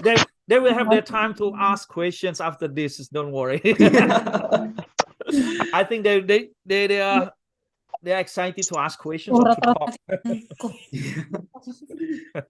Septiana, Tia, please mute yourself. Thank you. All right. Sorry, Doctor, the floor is yours. No worries. This is also an example of how to use technology for marketing, right? Zoom. And then, yeah, technology is the hardware and software. We are the brainware, right? Okay, don't worry. Now, I have presented my observation of the general applications of technology in marketing. Now let's have a look at what about Indonesia. We have some data about Indonesia. Let's say it's so exciting to see that the digital economy outlook of Indonesia shows so many opportunities moving forward.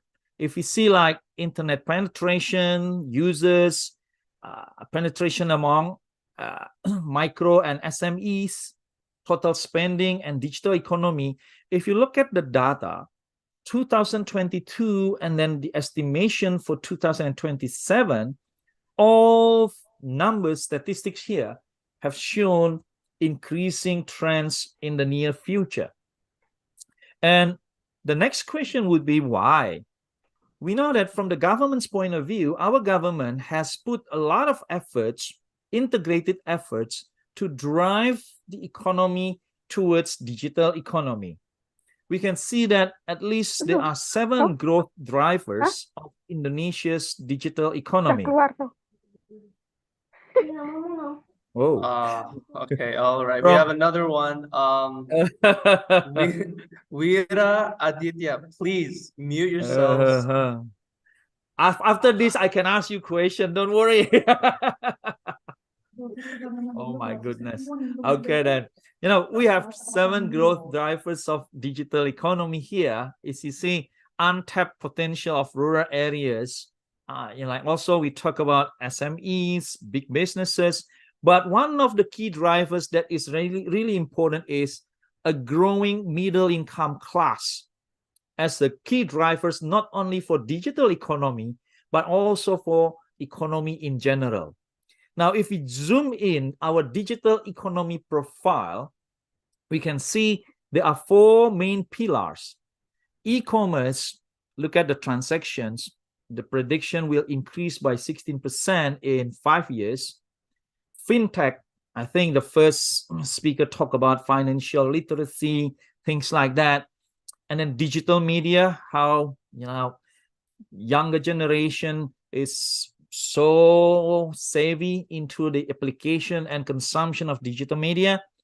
And then mobility, when you talk about courier service, like for all buying products online and then deliver that, and also about ride sharing services like Uber and also Grab.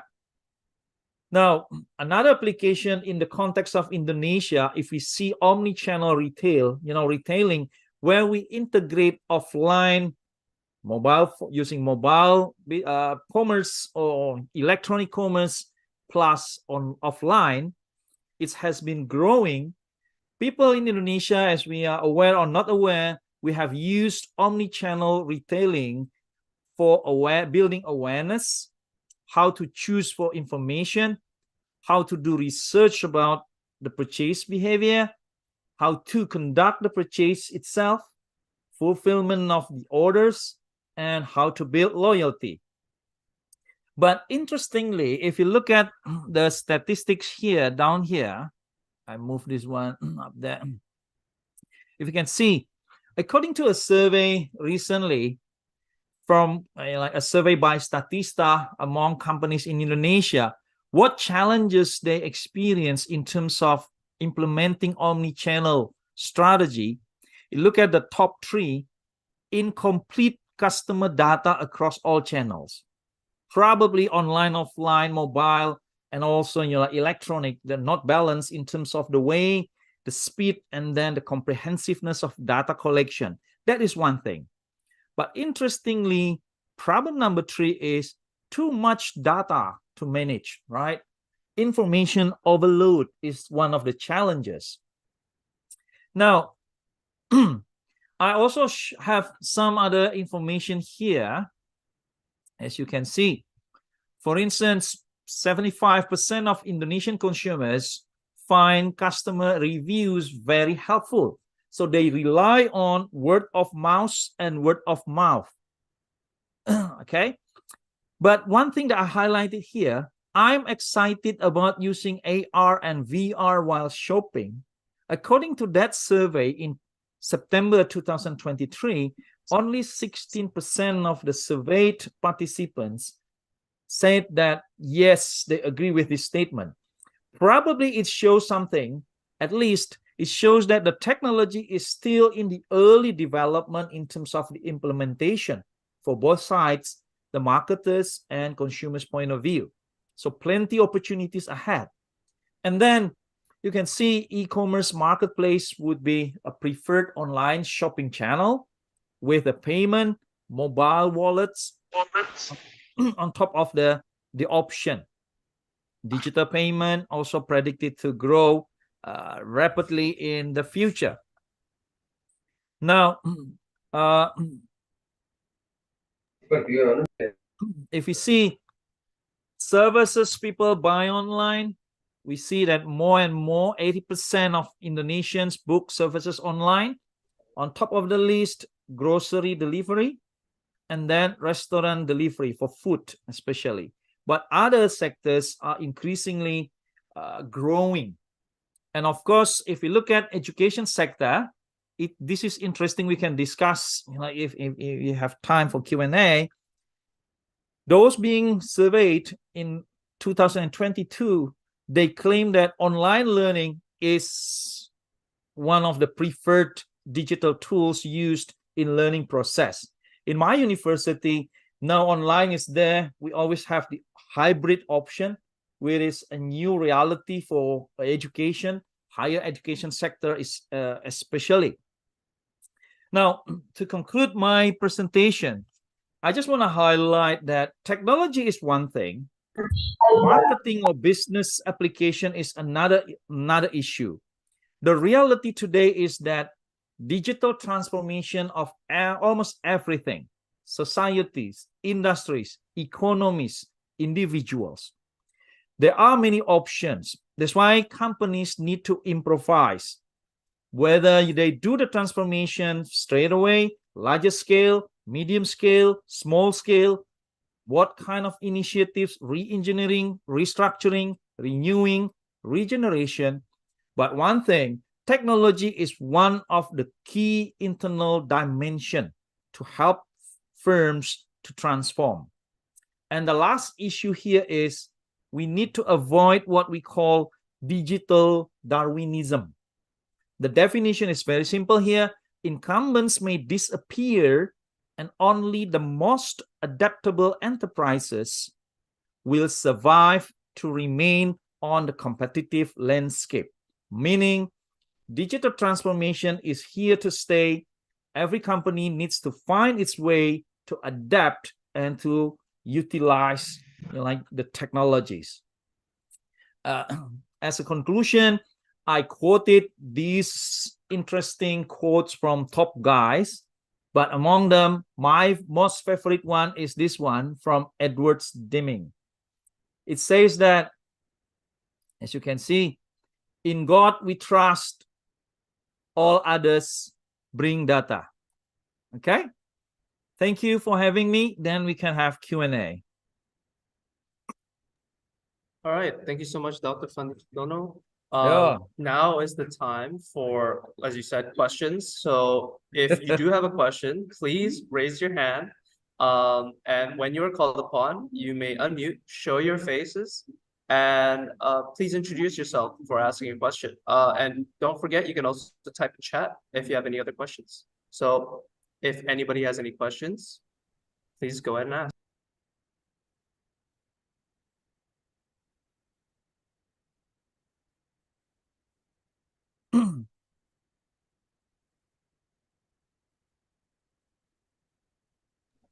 I guess it's very quiet again, so I guess I'll start with one of my questions. My question is, anyone with business background among our audience?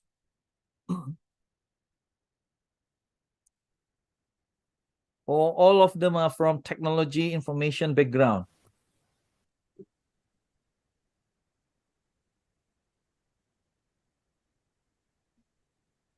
I actually major in business. Oh, okay. So at least I know that like my audience is not all about technical parts, right? Okay.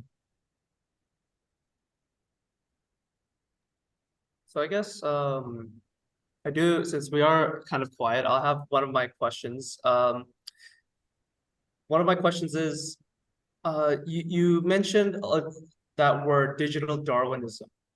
Yeah. How does a country like like Indonesia or Malaysia, who might be a little bit behind other countries in the world, how do we adapt? How can we familiarize our population with the digital world? I think your question is very interesting. Like I challenge the assumption saying that Indonesia and Malaysia are left behind, but actually we can't assume that, right? I have experiences in teaching in Malaysia, Indonesia, Australia, and New Zealand. See, in terms of technology, like savvy internet, Indonesia and Malaysia are not left behind. Actually, you guys are well advanced. You know, I'm active in a center here, what we call CCAPE, Southeast Asia Center for Asia Pacific Excellence. We work together with Export New Zealand, helping them to think about the way they can explore ASEAN markets, right? And then they were surprised with how well advanced technology savvy younger generation in ASEAN regions.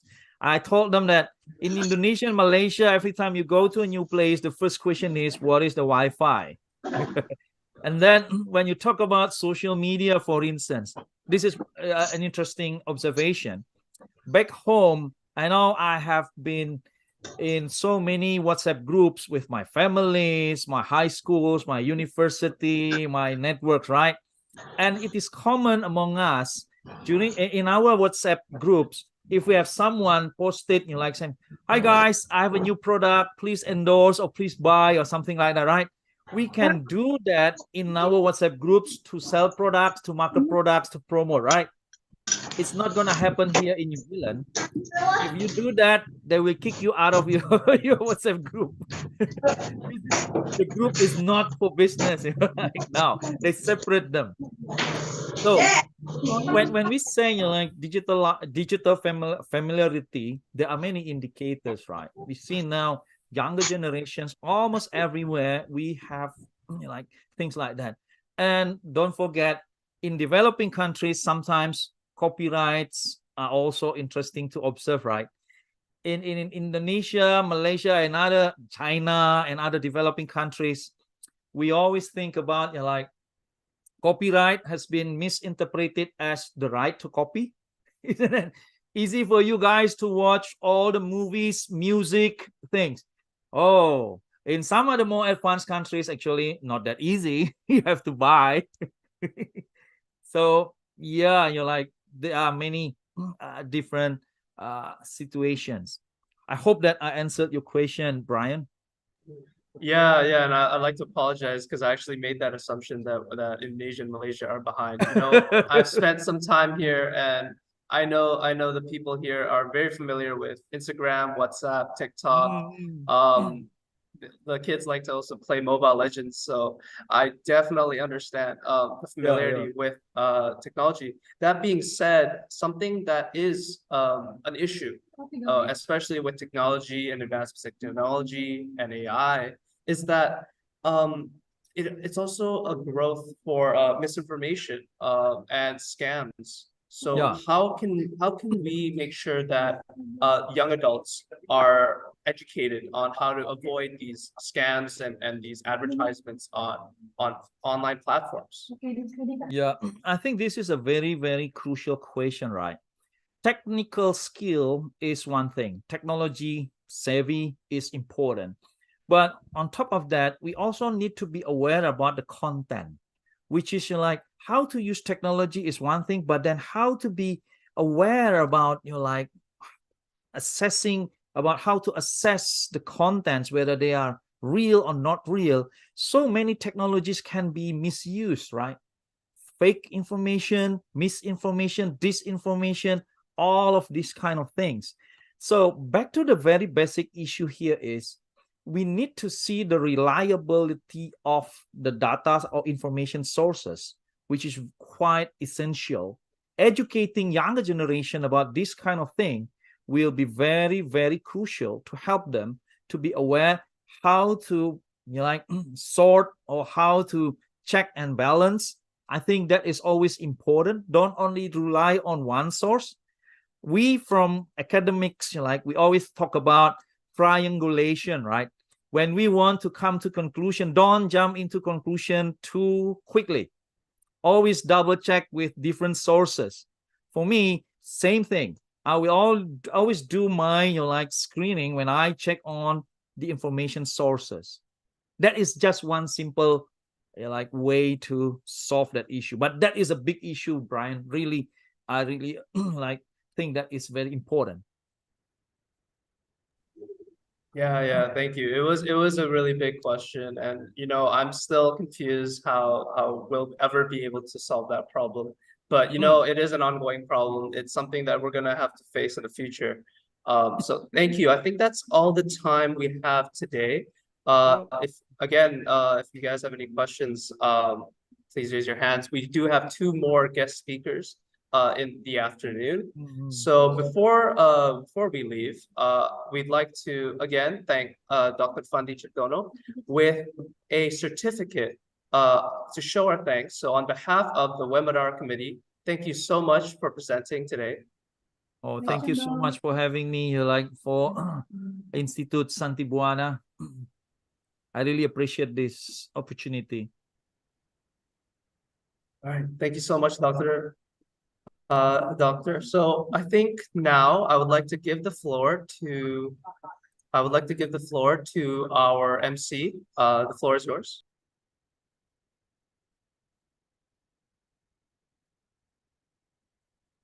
Thank you. Ladies and gentlemen, for the next session, the attendees are welcome to lunch break. Please note that after the lunch break at 2 p.m. Western Indonesian time, we will continue our session with our fourth and fifth keynote speakers, Dr. Marianus Mantovani Tapung from the Catholic University of Santo Paulus Ruteng and Mr. Andi Wijanarko, the President Director of PT Graha Multi Utama. Thank you.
Ladies and gentlemen, before the second plenary session begins, please register at the link provided by the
Ladies and gentlemen, the form of attendance list will be provided after the session.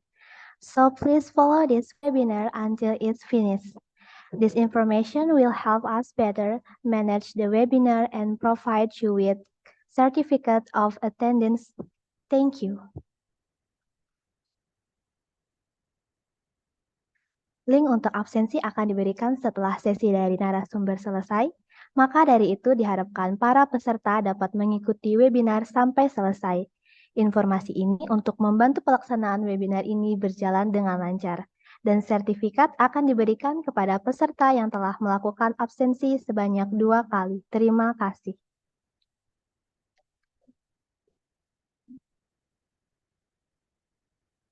Ladies and gentlemen, the next plenary session will start in 5 minutes.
Distinguished guests, ladies and gentlemen, we are going to continue our plenary session with our fourth and fifth keynote speaker, Dr. Marianus Mantovani Tapung from Catholic University of Santo Paulus Ruteng, and Mr. Andi Wijanarko, the President Director of PT Graha Multi Utama.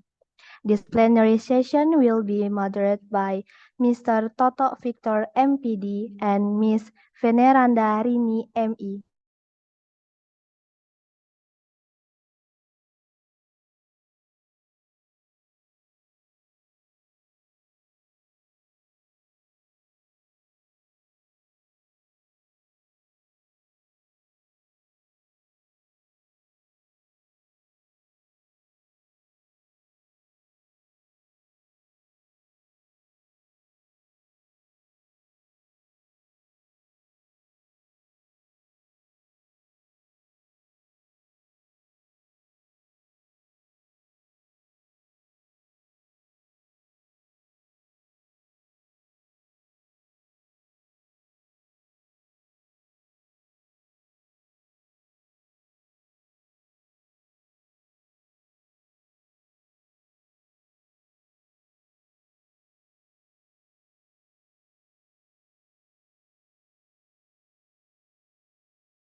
Good afternoon, everyone.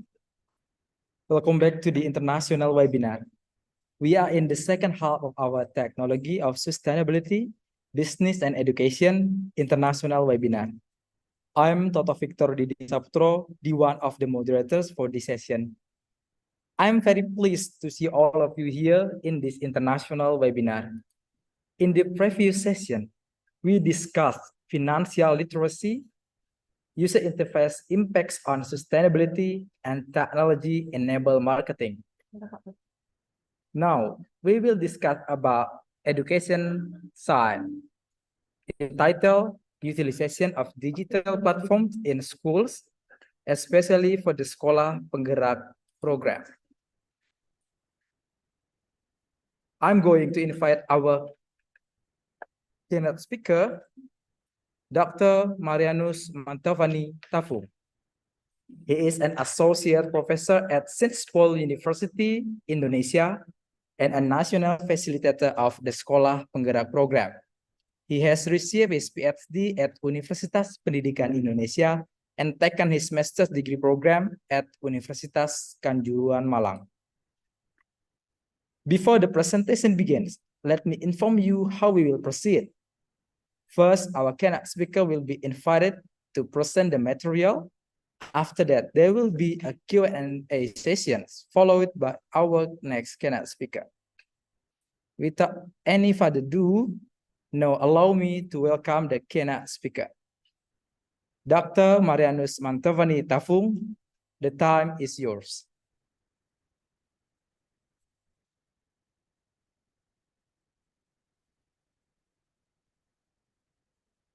Dr. Marianus? Yeah, thank you Can very you hear much, Mr. Toto Victor, for all.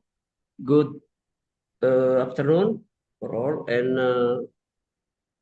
I very thank you for the committee for this opportunity for me that I can presentation my best practice as facilitator nasional sekolah penggerak in my region, Manggarai Timur, Nusa Tenggara Timur. I don't know, maybe you know Nusa Tenggara Timur. Have you visited, Mr. Toto? Absolutely no. Oh, no. Okay, thank you very much. Okay. Ladies and gentlemen, I'm delighted to introduce my paper on topic the utilization of the Merdeka Mengajar platform within the framework of the Sekolah Penggerak program with a focus on best practices. We have discovered in several schools in East Manggarai, East Nusa Tenggara Timur. The Merdeka Mengajar platform has become an innovative tool in education. We know allowing the teachers and students to access a wider range of educational resources. This paper will outline how this platform has contributed to improving the quality of education in our region. Additionally, we will share the challenges we encounter during the implementation of this program and the steps we have taken to overcome them. So I hope this paper can provide valuable insights and inspiration to all those present today. Following the presentation, we will have time for questions and further discussion. Mr. Toto, ladies and gentlemen, but before I begin my presentation, I would like to kindly request your permission to switch to the Indonesian language for the duration of my talk. This will help me convey my ideas more effectively and ensure that the content is understood clearly. If there are no objections, I will continue in Indonesia. If you don't mind, Mr. Toto. Okay, Dr. Marianus. Can I? Please feel free by yourself. Okay, thank you for your understanding. Oke, baik, Bapak, rekan-rekan mahasiswa dan semuanya, terima kasih untuk kesempatan ini. Saya akan mempresentasikan materi saya mix ya dalam bahasa Inggris dan juga bahasa Indonesia. Tapi bahan presentasinya itu dalam bahasa Inggris, tapi saya coba membahasakannya itu dalam bahasa Indonesia. Semoga berkenan. Saya ini disclaimer, saya membuat presentasi ini dalam status saya sebagai fasilitator nasional sekolah penggerak. Ya. Kita tahu bahwa abad 21 ini menuntut kita memiliki beberapa keterampilan, antara lain keterampilan untuk belajar dan berinovasi, di mana tuntut para kita itu adalah kreativitas dan inovasi, critical thinking and problem solving, communication dan collaboration. Sementara untuk literasi teknologi, information, media and technology skills, ya yang dibutuhkan adalah information literacy, media literacy, ICT, ya, dan yang berikut adalah yang terkait dengan literasi manusia, flexibility, social and cross cultural, productivity dan leadership. Ini keterampilan-keterampilan abad 21 yang harus dimiliki oleh setiap manusia jika bertahan di abad 21 ini. Nah, dalam kerangka inilah maka ada kebijakan dari Kemendikbud terkait dengan apa yang disebut dengan kurikulum merdeka yang fokusnya pada bagaimana membentuk atau membangun pembelajaran yang betul-betul mengarah pada peningkatan kemampuan kapasitas manusia di abad 21 ini, ya, dan diarahkan pada apa yang disebut dengan pembentukan profil pelajar Pancasila, di mana profil pelajar Pancasila ini mendukung supaya orang-orang memiliki kemampuan kognitif di bidang literasi dan numerasi, dan non kognitif di bidang karakter serta kompetensi-kompetensi lainnya.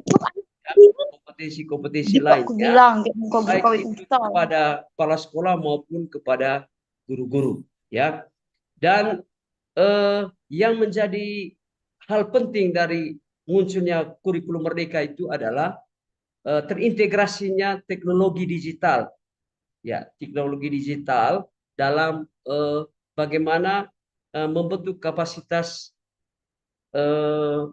manusia, dalam hal ini student, murid, oleh guru-guru di sekolah untuk membentuk profil pelajar Pancasila seperti yang dimaui oleh Kemendikbud, dalam hal ini pemerintah Indonesia. Jadi seturut apa yang menjadi visi pendidikan Indonesia, dengan profil pelajar Pancasila ini, murid ini bisa berpikir kritis, kreatif, mandiri, punya keyakinan, kepercayaan, ya, kemudian memiliki karakter, memiliki kemampuan bekerja sama dan menghayati apa yang disebut dengan keberagaman.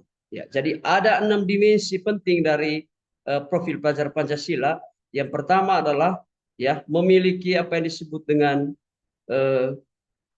akhlak mulia dan kepercayaan kepada Tuhan Yang Maha Esa, ya, kemandirian, bekerja sama, kreatif, berpikir kritis, dan bisa bekerja sama dengan orang lain. Nah, kalau kita lihat pembelajaran abad 21 itu sudah melibatkan teknologi.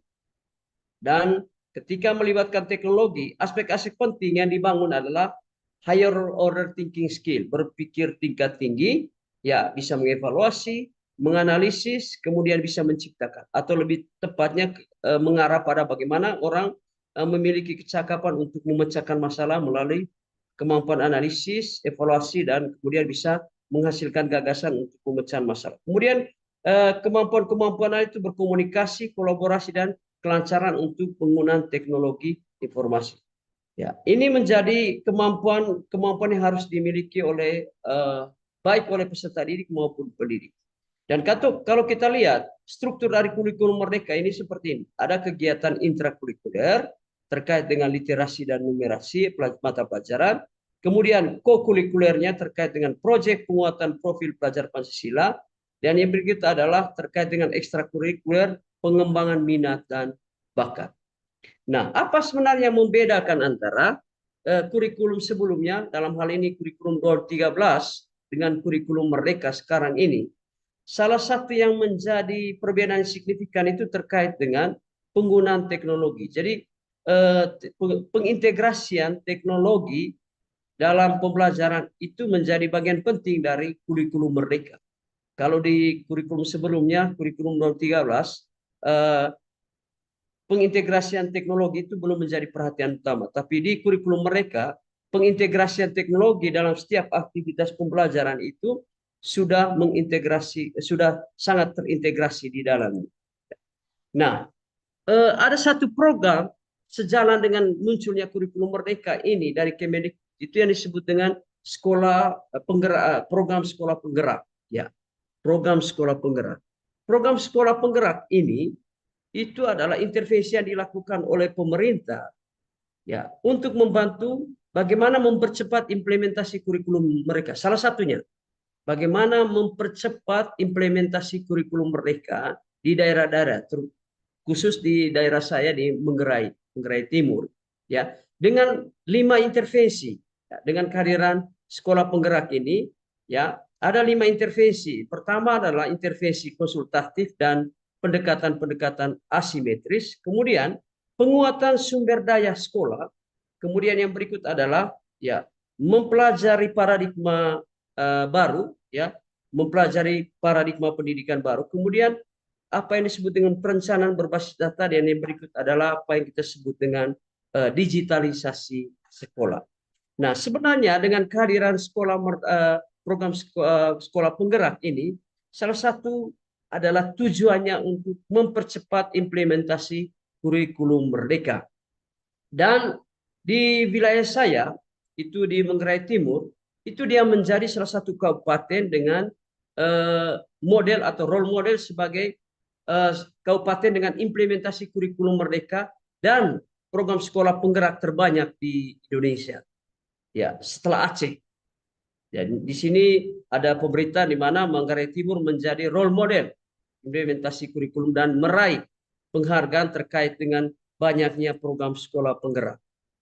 Kemudian ternyata setelah 2 tahun berjalan ini, program sekolah penggerak ini itu memberi kontribusi terhadap peningkatan Human Development Index atau indeks pembangunan manusia di Manggarai Timur.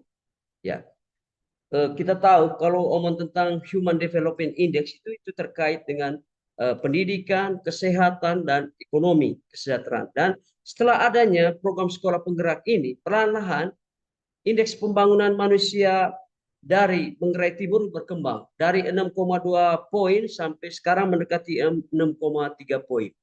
Jadi ada kontribusi yang cukup baiklah dengan kehadiran sekolah penggerak ini, terutama dari segi wilayah pendidikan, ya. Kemudian karena inilah maka Manggarai Timur, Kabupaten Manggarai Timur, dia mendapat penghargaan sebagai program sekolah penggerak terbaik, ya, terbanyak di Indonesia. Nah, apa sebenarnya yang menjadi intervensi program ini dari program sekolah penggerak ini? Ya, itu ada 5. Ya, pendampingan konsultasi, kemudian penguatan SDM sekolah, kemudian yang berikut adalah perencanaan berbasis data, dan yang terakhir adalah digitalisasi sekolah. Ya. Poin 45 perencanaan berbasis data dan digitalisasi sekolah ini itu bertujuan untuk mengurangi kompleksitas dan meningkatkan efisiensi serta menambah inspirasi dan pendekatan yang lebih sesuai baik kepada guru-guru maupun kepada siswa. Ya, ini intervensi yang dilakukan oleh pemerintah dengan adanya program sekolah penggerak, ya, terutama terkait dengan pendampingan konsultasi yang asimetris, penguatan SDM, ya, perencanaan berbasis data dan digitalisasi sekolah.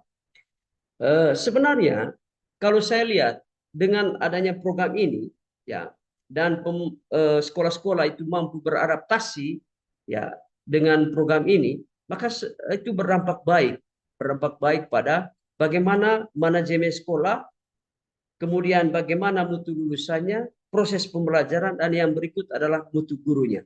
Ya, ini sebenarnya yang menjadi arah dari intervensi pemerintah melalui program sekolah penggerak. Dan salah satu yang bisa mendukung, ya, proses pembelajaran melalui digitalisasi sekolah ini di program sekolah penggerak dan perencanaan berbasis data itu bagaimana guru-guru di sana itu sudah mulai memahami apa yang disebut dengan technological pedagogical content knowledge. Jadi guru-guru di sana sudah mulai berusaha untuk mentransfer pengetahuan kepada siswa, selain pengetahuan tapi juga nilai kepada siswa, tapi dengan menggunakan alat-alat teknologi. Ya, dan itu lebih efektif dan lebih cepat sehingga siswa lebih cepat paham materinya dan lebih mudah untuk memahami materi yang diberikan oleh guru dengan apa yang disebut dengan technological pedagogical content knowledge. Jelas syaratnya adalah guru-guru harus paham tentang penggunaan teknologi ini. Tapi yang perlu diperhatikan bukan alatnya yang menjadi fokus, tapi alat itu hanya sebagai piranti atau perangkat atau memfasilitasi supaya nilai-nilai pedagogis itu bisa lebih lancar, lebih cepat, lebih mudah dipahami oleh siswa. Jadi ini hanya sebagai alat bantu. Dan sejauh pengamatan saya selama ini ketika saya melakukan pendampingan, langkah atau perkembangan terhadap penggunaan teknologikal, pedagogikal, content knowledge ini mulai perlahan mulai dikuasai oleh guru-guru yang ada di Manggarai Timur. Kemudian yang berikut adalah dengan adanya digitalisasi sekolah ini, sekolah itu mulai memahami apa yang disebut dengan perencanaan berbasis data. Perencanaan berbasis data ini sebenarnya intinya pada bagaimana menertibkan administrasi sekolah, tetapi berbasis pada data. Ya, dengan data ini sebenarnya salah satu cara bagaimana sekolah memahami dan melakukan analisis yang baik tentang profil pendidikannya, profil sekolahnya seperti apa melalui data-data di Dapodik, ya, rapor mutu, rapor pendidikan yang sudah terdigitalisasi, terkonek satu dengan yang lain. Ya.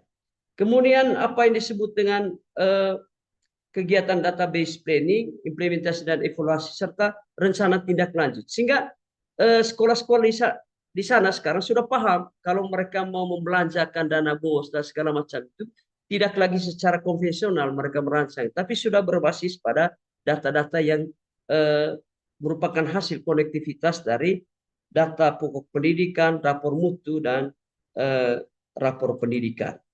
Kemudian terkait dengan digitalisasi sekolah, ya, salah satu bentuk dari digitalisasi sekolah yang menjadi intervensi pemerintah itu melalui apa yang kita sebut dengan platform mereka mengajar. Dan ini menjadi konsen saya, selain berbicara tentang kurikulum, proses pembelajaran, ya salah satu yang paling penting adalah bagaimana guru-guru memiliki kemampuan dan memberdayakan diri mereka melalui apa yang disebut dengan platform mereka mengajar ini. Ya.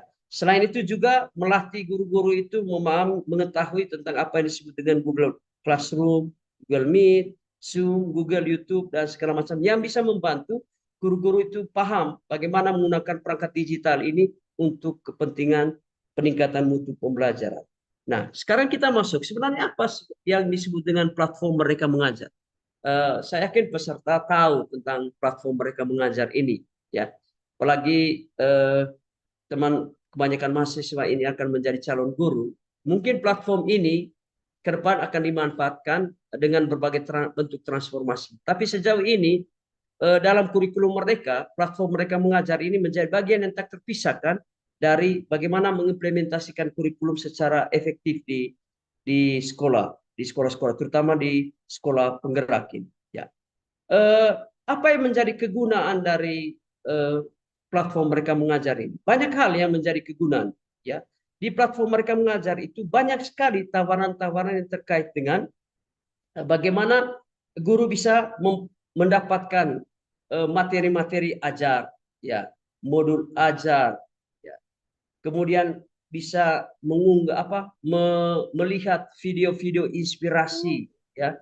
Kemudian praktek-praktek baik yang dilakukan oleh guru-guru di seluruh Indonesia, dan praktek-praktek baik itu bisa menjadi inspirasi, bisa juga menjadi referensi dalam mengembangkan praktek-praktek baik di sekolah. Ya, ada 6 fitur yang ada di platform mereka mengajar. Termasuk juga kalau guru-guru kesulitan membuat modul ajar, ya, bagaimana merancang dari capaian pembelajaran, tujuan pembelajaran, alur tujuan pembelajaran, bagaimana melakukan asesmen, diagnostik awal, formatif, sumatif, semua lengkap ada di platform mereka mengajar ini. Ya, karena kerap kali kami memberi arahan kepada guru-guru di sana untuk memanfaatkan platform mereka mengajar itu dengan pola ATM. Amati, kemudian terapkan, setelah itu modifikasi. ATM. Amati, terapkan, dan modifikasi. Ya. Sorry, Dr. Marianus, your time is still 1 minute again. Oh to have the ya, presentation. thank you. Oke, ini saya mau gambarkan ini yang disebut dengan platform mereka mengajar ini. Ini platform mereka mengajar, ya. Di sini ada 6 fitur penting dalam platform mereka mengajar. Ini Terdiri dari kegiatan belajar itu ada dua fitur, asmin murid, perangkat ajar, pengembangan diri itu ada pelatihan mandiri dan komunitas, kemudian mencari berbagai inspirasi, mencari dan berbagi inspirasi ada video, inspirasi dan bukti karya. Dan ini sertifikat yang diperoleh oleh guru-guru dampingan saya ya untuk pengembangan keprofesian mereka. Ini sertifikat yang mereka dapatkan setelah mereka mengunggah berbagai misalnya praktek baik, video-video terkait dengan praktek pembelajaran. Ya, ketika mereka mengunggah itu di PME itu dapat sertifikat, dan sertifikat ini mereka pakai untuk apa? Karena menjadi syarat kebijakan di sana untuk dapat tamsil, tambahan penghasilan dan tunjangan kinerja, itu harus berdasarkan sertifikat-sertifikat ini. Selain itu juga untuk akreditasi sekolah, semakin banyak sertifikat yang mereka peroleh itu bisa membantu menunjang poin di di akreditasi sekolah. Nah, ini model akreditasi. Nah, ini kemarin minggu lalu Manggarai Timur itu mendapat lagi penghargaan terkait dengan penggunaan PMM terbanyak di Indonesia 94%. 94%. Ya.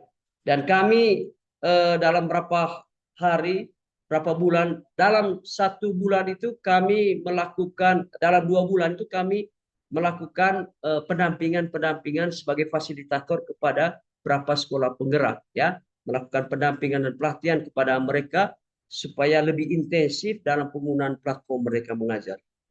Hanya memang catatannya, Mr. Totok, minta maaf, itu tantangannya masih terkait dengan apa, sinyal internet dan elektrifikasi yang tidak cukup suportif, ya, tidak cukup mendukung. Kemudian dana untuk mendukung kegiatan juga belum cukup. Kemudian sumber daya manusia yang belum cukup kuat, mentalnya belum siap, dan keinginan belajar untuk berkembangnya belum cukup siap. Kemudian support system, ya, dari stakeholder juga belum cukup membantu mendukung kegiatan, ya. Ya, demikian Mr. Totok yang saya sampaikan, ya. Terima kasih banyak untuk kesempatan, semoga berkenan. Minta maaf kalau tidak berkenan, ya. Okay, thank you, Dr. Marianus. The audience, please give you a big applause or your best reaction to Dr. Marianus. That was a wonderful presentation by Dr. Marianus. Now we will move to our Q&A session. Please raise your hand in Zoom and do not forget to mention your name before giving your questions. You can also write your question in the Zoom chat and I can read out your question. Let us begin the Q&A session. Yeah.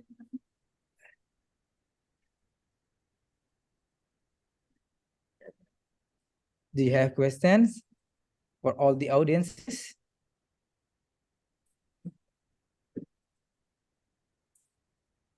Maybe I will start our conversation, Dr. Marianus. I have a simple question that I want to ask to you. Yeah. There are many students in higher education here in the Zoom meeting. The majority are prospective teachers. What should the student do to prepare for the Sekolah Penggerak program? Iya, baik. Terima kasih. Saya kira sama seperti kami. Kami dulu dari STKIP, sekarang belajar di universitas. Lebih banyak mahasiswa kami ini di FKIP, ya. Jadi sekarang dengan kurikulum mereka ini, kami mempersiapkan anak-anak kami untuk bisa pertama melek literasi digital ini. Ya, karena pembelajaran ke depan itu sudah 80% itu mengintegrasikan teknologi. Salah satunya itu melatih mereka untuk paham itu apa yang disebut dengan TPEC itu.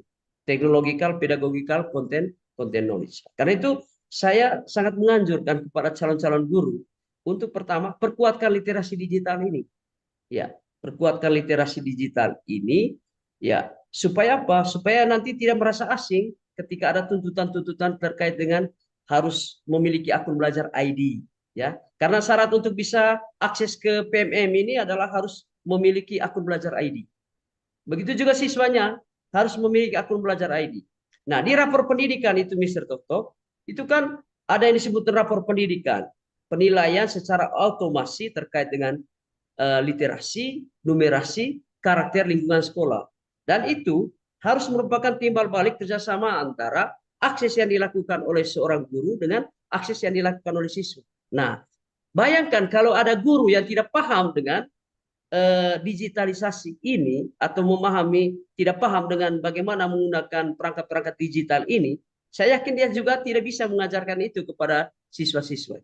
Jadi demikian, Mr. Okay, thank you, Dr. Marianus. I get the point. So Merdeka Belajar curriculum is integrated based on ICT subject for the first one, and the second one, student learning outcome should improve their literacy and also the numeracy. Anyone to ask the question? Not yet. Maybe the next question will be how big the impact of the Sekolah Penggerak program for the development of education in Indonesia. Oke, kalau bertanya tentang impact, sejauh ini kalau saya belum membandingkannya dengan kabupaten-kabupaten yang lain ya, tapi kalau saya bandingkan dengan kabupaten, ini ada 3 kabupaten di sini, Manggarai Barat dengan Manggarai Timur. Ya, kami menjadi fasilitator di Manggarai Timur ya. Dan kami bandingkan kemajuan di Manggarai Timur terkait dengan pembangunan kapasitas dan kapabilitas dari guru-gurunya itu lebih bagus dibandingkan Manggarai dan Manggarai Barat. Ya. Dan pemahaman mereka tentang penggunaan perangkat-perangkat digital itu lebih mumpuni dibandingkan dari guru-guru yang ada di kabupaten-kabupaten tetangga. Ya. Dan mereka bisa menunjukkan kinerjanya lebih baik secara nasional maupun secara regional ya, visi dan segala macam. Karena begini, Mr. Toto, sekarang rapor pendidikan itu gradual penilaiannya. Yang menentukan mutu rapor pendidikan, kualitas rapor pendidikan provinsi itu rapor pendidikan kabupaten. Dan untuk menentukan rapor pendidikan nasional itu rapor pendidikan provinsi. Tapi untuk menentukan rapor pendidikan di kabupaten itu harus didukung oleh rapor pendidikan dari sekolah. Jadi ada tingkatan-tingkatan yang menentukan. Jadi kalau rapor pendidikan di sekolah itu tidak cukup baik, maka itu akan berpengaruh pada tingkatan ke atas. Salah satu untuk menentukan rapor pendidikan itu dengan salah satu ya dengan akses PMM ini, platform Merdeka Mengajar. Begitu. Okay, thank you, Dr. Marianus. We have come to the end of the session. Here is a summary of the questions. There are 6 main elements that mark the Pancasila student profile, namely faith, fear of God Almighty, and noble character, global diversity, independent, mutual cooperations, critical reasoning, and creative. Teachers should learn about technological, pedagogical, and content knowledge. Thank you to the audiences for your active participation. We would like to say thanks again to Dr. Marianus. Thank you. Appreciate the time and your dedication you awarded today. We would like to award you this certificate.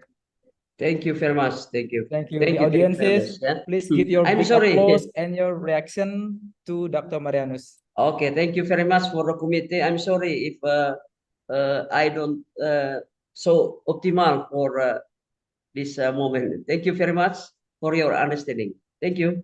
It's okay, Dr. Marianus. Finally, we will move on the next sessions. I would like to hand the mic to Mrs. Rini. See you on the next international webinar. Thank you. Okay, thank you very much for the warm introduction, Mr. Toto. Good afternoon. I hope everyone is excited and eager. I am Rini Hapsari, the moderator for this session. I am very pleased to see everyone here and welcome all of you to this webinar. Our last panel is about embracing a bright future. Let me introduce our next keynote speaker. His name is Mr. Andy Wijanarko, has Bachelor of Commerce or Banking and Finance from University of Canberra. He started working as a credit analyst at Oryx Indonesian Finance. He also worked as corporate wealth finance at Oryx Finance Indonesia and operation manager at CV Arjuna. Now, he is the commissioner at PT Triomega PET Industries and the President Director at PT Graha Multi Utama. Okay, before we start the presentation, let me remind you how the presentation will proceed.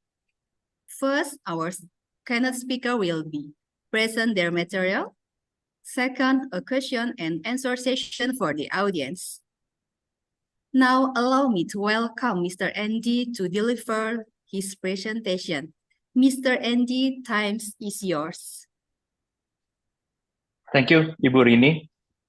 Good afternoon, Father, brothers, sisters, keynote speakers, students of Shanti Bhuana. Thank you for having me. My name is Andi Wijanarko. I'm born and raised in Pontianak. I attended schools in Pontianak at TK and SD Gembala Baik.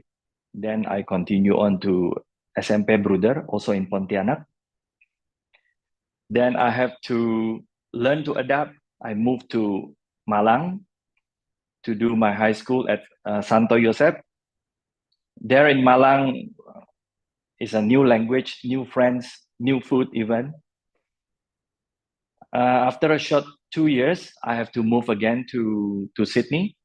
I attend my last year of my high school in Renwick Boys, again, adapting and adjusting to diversity, meeting new friends from all around the world, new language again. And finally, I have to attend in another city at University of Canberra in banking and finance. Come back to Indonesia, try to look for a job. Every day I have to look at newspaper. We don't have, the internet was not as good as now. So every morning we have to buy Kompas and Sinar Harapan. Probably you guys are not familiar with it, but that was our challenge at that time. And then we have to send our job application, and then we have to wait in front of a telephone to get the call. That was around year of 1995. Then finally, I get a job. I work in financial services industry. After a few years, it was financial crisis at that time. It was the time of changing from Suharto to the next president. Then I decided to do my own business. I managed to build a factory. That's why I'm in manufacturing business. At the same time, I'm also doing property business. And at this point in time, I have to continue my family business, which is in distribution in West Kalimantan. I have 3 children. Now you can guess my age. First one is a daughter, 22 years old. She's studying master in the United States now. I have a son as well, 19 years old. He's also studying engineering in the United States now. I have the youngest daughter, 16 years old, doing high school in Jakarta.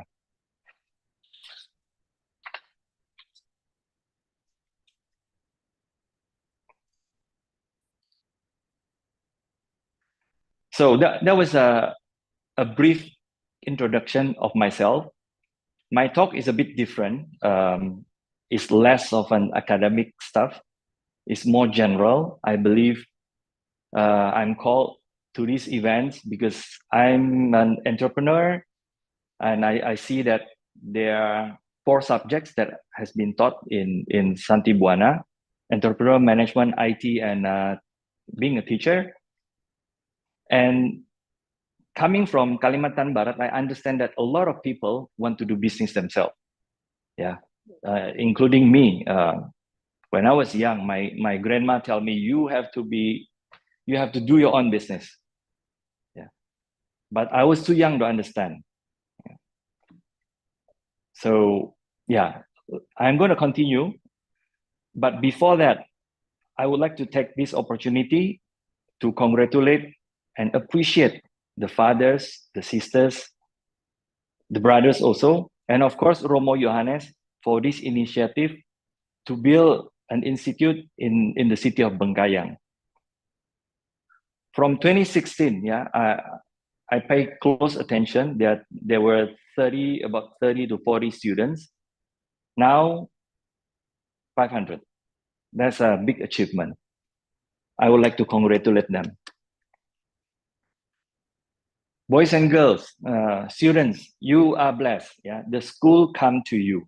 Yeah, me, I have to travel to Malang. I have to travel to Sydney.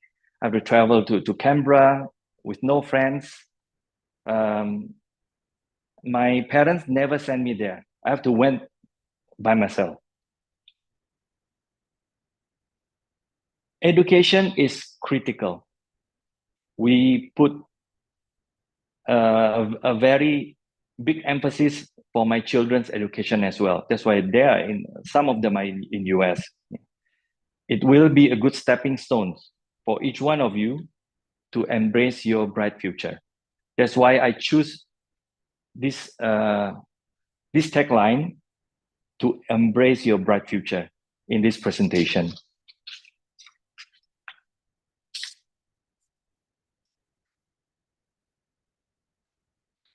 Now, we work so hard, since we were young. We look at our parents, we look at our neighbors, our brothers and sisters. What do we want to achieve? All of us want to be successful. It's a word that is very complex, but we have to know what is success. We have to know what we want. It's like I give you an example, like a Google map. Let's say one day you are in Pontianak, you are in city center, and then you need to go to the airport to pick up somebody. You punch into Google, Supadio Airport. There were 3 options. But it's very clear you are going to the airport. That's what you want to do. And then there are choices of routes. You can go from Jalan Gajah Mada, you can go from Jalan Ahmad Yani, you can go from Jalan Adi Sucipto. Each one of them will get you to your destination. In this context is the success that you have on top of your mind. Is the aim, is the dream that you want to go. But how do you get there? It's very complex. I would say there are many variables in my life. I make decisions every day. When I sit in my office, people come to me and I know that there are decisions to be made.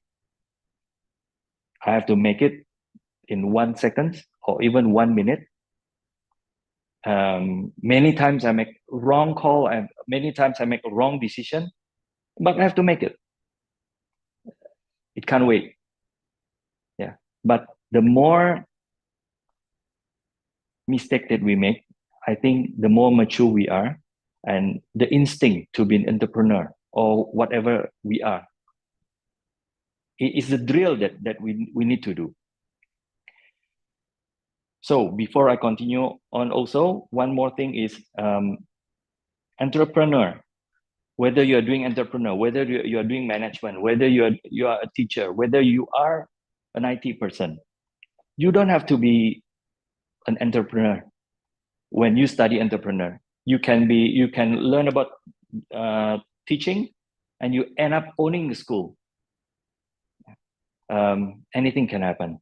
It's just you need to know what aim you want to take, and you have to go the right way. There are a few key points, that I identify myself. These are the advices that I will tell my children. These are exactly the thing that I told my kids before they go to US. Point number 1 is you have to know your strength. At the same time, you understand and you accept your weakness. There's no point to erase your weakness. No point. You have to know your strength and you keep growing it. You keep doing drills, and to be better and better. Again, I use my children as an example. I have 3 kids from the same wife, staying at the same house, eating the same food, listening to the same lecture from me, and they're different. Each one of them are born with a unique personality. They are a person. I cannot change that. That's when you need to know your strength and your weakness. And then going forward, me and my wife, we try to put them in the right environment, at the right school, choosing the right field, so that they can identify their strength and to cultivate and explore their strength. And the meanwhile, they also understand their weakness.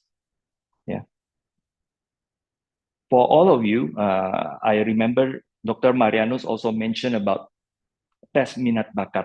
I strongly recommend that, which we did to our kids. Next point is networking. This is a controversy. This is only a saying, that who you know is more important than what you know. It's not always right. It's not always correct. But here I would like to emphasize on the importance of networking, of knowing people. Knowing people is not about the KKN that we know in the past. It's not about you know somebody, then you get around the rule and then you can escape. No, it's not about that. You build connection, you build relationship, meaning that you have to have a good track record. You must show capability.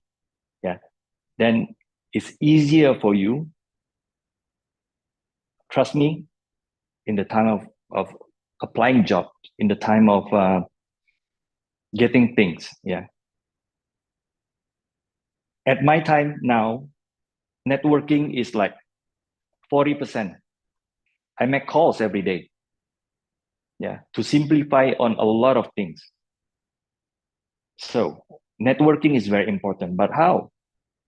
Go to the right school, like you all did now, like you all do now. And then when you go out and work, the right environment, the right company, the right field, you'll find a lot of network. But do not discount what you have at home. Your mom, your dad, your uncle, your auntie. And also the Romo, frater, sister, they can be a good networking for you. Next is knowledge. I purposely put it here, because just now I mentioned that who you know is more important than what you know. That was only a catch phrase. For you to understand, to get interest on networking. Knowledge definitely is very important. Knowledge is not only about the academic stuff that you guys learn. When you go to school, you learn about discipline, especially time discipline, strong will. That is very important. You guys are at your formation year. You guys have to be disciplined. I used to hear people giving us excuse when they are late. I always say, talk to the clock, talk to the watch, talk to our schedule. Come early. That's one of an easy example of discipline. And then we learn to be systematic at school. You don't jump from A to Z and to B Yeah, it has to be 1 and then 2 and then 3. Yeah, facts and data is very important. And then at school, we have consequences when we are late. When you don't study, your mark is bad. There's consequences. We have to take it. Yeah, like when we watch a Hollywood movie, they said, you are a gentleman. You have to accept it. And then at school, we drill, we repeat. Then you learn to be persistent. Once I was having a killer teacher when I was in Malang. And one day, we all hated the teacher. We hated the teacher. Yeah. But one day he said to us, if you survive my class, the world is easier for you guys. I don't understand at the time. But now, because of this presentation, I remember that. So don't hate the teacher that you don't like. Okay, next one.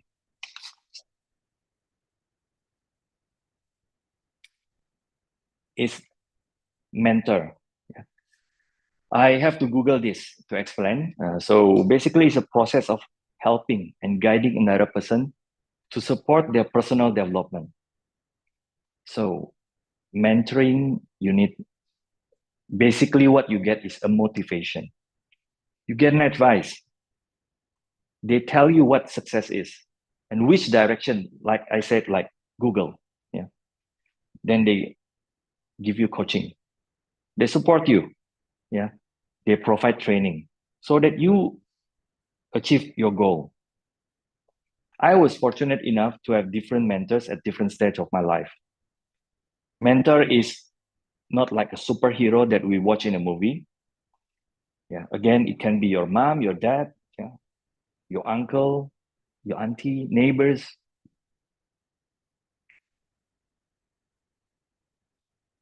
They are very important. Yeah. But unfortunately, we cannot choose our mentor.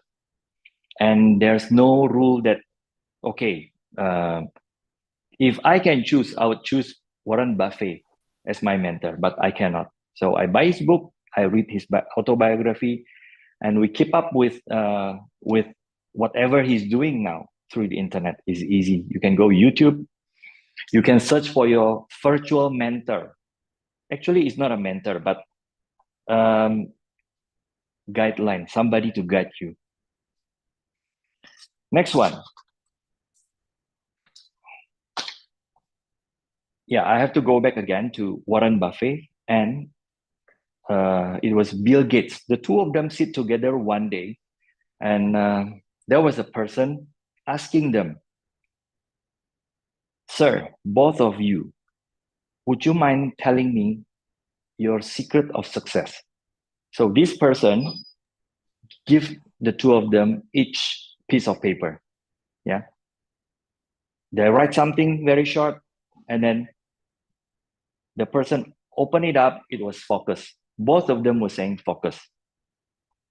Yeah, I read about this, realized about this more than 10 years ago. And I tell myself, focus, focus, focus. Also to my children. Yeah. Especially, I don't want to judge, please. I'm sorry. You guys have a lot of distraction nowadays. Yeah. During my time, my distraction was friends asking me, let's go out, let's play balls. Nowadays it's different. You have social media, you have internet, you have YouTube, you have TikTok, you have everything. Endless. Endless. So distraction is dangerous, I would say now. Yeah. So be mindful of that. Stay focused. Last but not least, I don't think I'm capable enough to elaborate. Again, I Google and I read this. Saint Benedict once said, "Ola et labora." pray and you work within God's grace. Yeah. I agree with that. It's not something that can be easily explained. Yeah. But I think it will give you strength. Okay, before I end this, there are a few points again, like me advising my children. Remember, success doesn't come overnight. Failure will make you stronger. Okay. Please get more exposure and experience. Yeah. Go out and work. Get some internship. Yeah. No matter how hard, how inconvenienced, challenging, you need to speak different language, even different weather. Try if you can.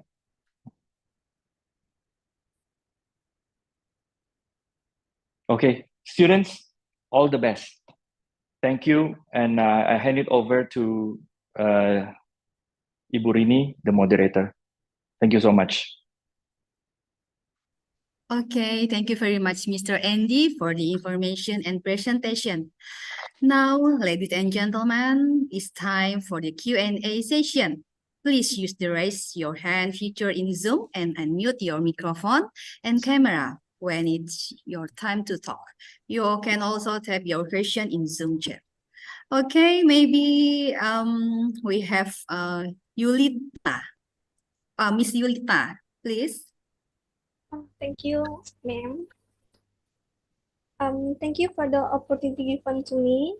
Let me introduce myself. My name is Yulita Magdalena. I am from the Entrepreneurship Study Program in Institute Shanti Bhuana. Mr. Andy, for me personally, getting to know myself is still quite difficult, especially recognizing my strengths or potential. Meanwhile, to become a successful person in your career, you must know your potential. I want to ask about, according to you, how do you develop your potential using various available methods? For example, in campus organization and outside campus, but paying attention not personal abilities or not overload. Thank you. All right. I'm not a psychologist. I'm not an educator, but I'll try to answer. Yeah. Look, we all know who we are. We must know, meaning that over time, yeah, you make friends. You are active at school. Yeah. Deep inside, you know, but you're not sure. It's not that you don't know. You know. It's just you're not sure. Okay. If you feel like that, yeah, you can talk to somebody who has more experience, like your teacher. Yeah. For my children, we have like school counselor. Yeah. School counselor talk to hundreds, if not thousands of children. So they can identify, and they are usually a psychologist. Yeah. I also mentioned about tes minat bakat. Yeah, it's useful. Maybe the sister can, or the academic staff can look for a good model, a good program to help each one of you to identify. Yeah, but those are usually not 100% correct. But even if they are 90% correct, is good enough. Lastly, your name? Yulita. Yulita, you must have confidence. Yeah, you're at the right place. You're at good school. So, yeah, have confidence.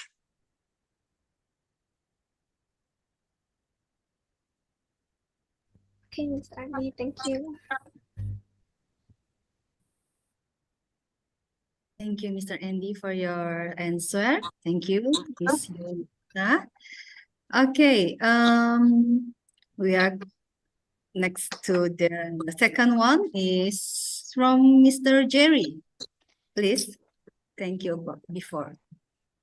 Okay, thank you very much, Madam Moderator, for the opportunity. And also, I'm really happy to hear the explanation from Mr. Andy. What a very great presentation. So, based on your stories, I see that in your life, you've been explored the world, like moving from a small city like the Pontianak to another places in overseas, right? So it's mean that you have the opportunity to get a better job outside. And then the curiosity about your life, I mean, the things that I want to know from your story is what is the biggest reasons who make you feel that, okay, I want to go back here and then starting my new life with all the weaknesses that we know in Indonesia at that time is very difficult, right? For example, for being an entrepreneur, and because I see myself that I've been studying for 4 years in Bali, and then um, I spent 1.5 years to study my master in ITB, and I still get a very difficult moment to get a better job in my life. So do you have any advice for me how to start my professional career, even I still on a small village like here in Bengkayang, and then how I can discover my potential to achieve whatever that I want in life. I think that's all, sir. Thank you very much. Good question. It's very hard to answer. So I have to improvise a bit. So I have to be honest. Yeah. So when I was your age, I don't know. Yeah. When I moved from city to city, it was a different point of my life. I have a different mentor. Yeah. So at that time, it just came to me that I need to learn more. Yeah. I should not be always in Pontianak because I'm not saying that Pontianak is bad. Yeah. Education level is amazing. Yeah. We're familiar, but I have to take challenge. That was just clicks. I must take the challenge. So I went to Malang. Yeah. It was a long trip, I tell you. Yeah. Fly to Jakarta, then we took the train. We never know. Never been on a train before. That was my first train ride. Yeah. Get there and then yeah, we stay at the dormitory. Cannot tahan. It's tough. Yeah. So we move up to Kos. Yeah. It was challenging. So what I want to say to you is don't be afraid. So take the challenge. Yeah. But of course, it's not, you don't take it lightly. You think it over, you talk to your parents, or you talk to whoever you think give you confidence. Yeah. I don't know who is your mentor. Yeah. That sometimes you don't realize it can be your friend. It can be your roommate. Yeah. It can be somebody on the street. Someday you bump into and you ask, then they tell you something. Yeah. We never know. That's why I have faith also. Yeah. I answer half of your question, but then continuing after school to work and so-called to be successful, but success is hard to define, yeah? But to get to where we want, we should not be greedy, yeah? Get to where we want, yeah? We have to feel blessed. We have to be grateful with that, yeah? Work hard, yeah, with the right knowledge, with the right networking, yeah, I think you will get there. Yeah, I cannot promise you like A, B, or C, but yeah, one day maybe when I visit Shanti Bhuana, I'll see you. We can discuss. Yeah, I can share my number to you. Let's see. Yeah, I think be brave. Just go out. Yeah. Lastly, it's the exposure and the experience.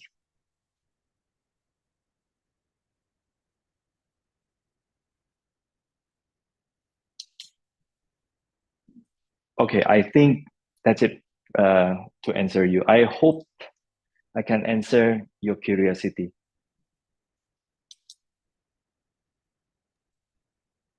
Okay, thank you, Mr. Andy, for your answer, and thank you for Mr. Jerry. Maybe my one question, Mr. Andy, from I want to read is Miss Sabina Darasinta.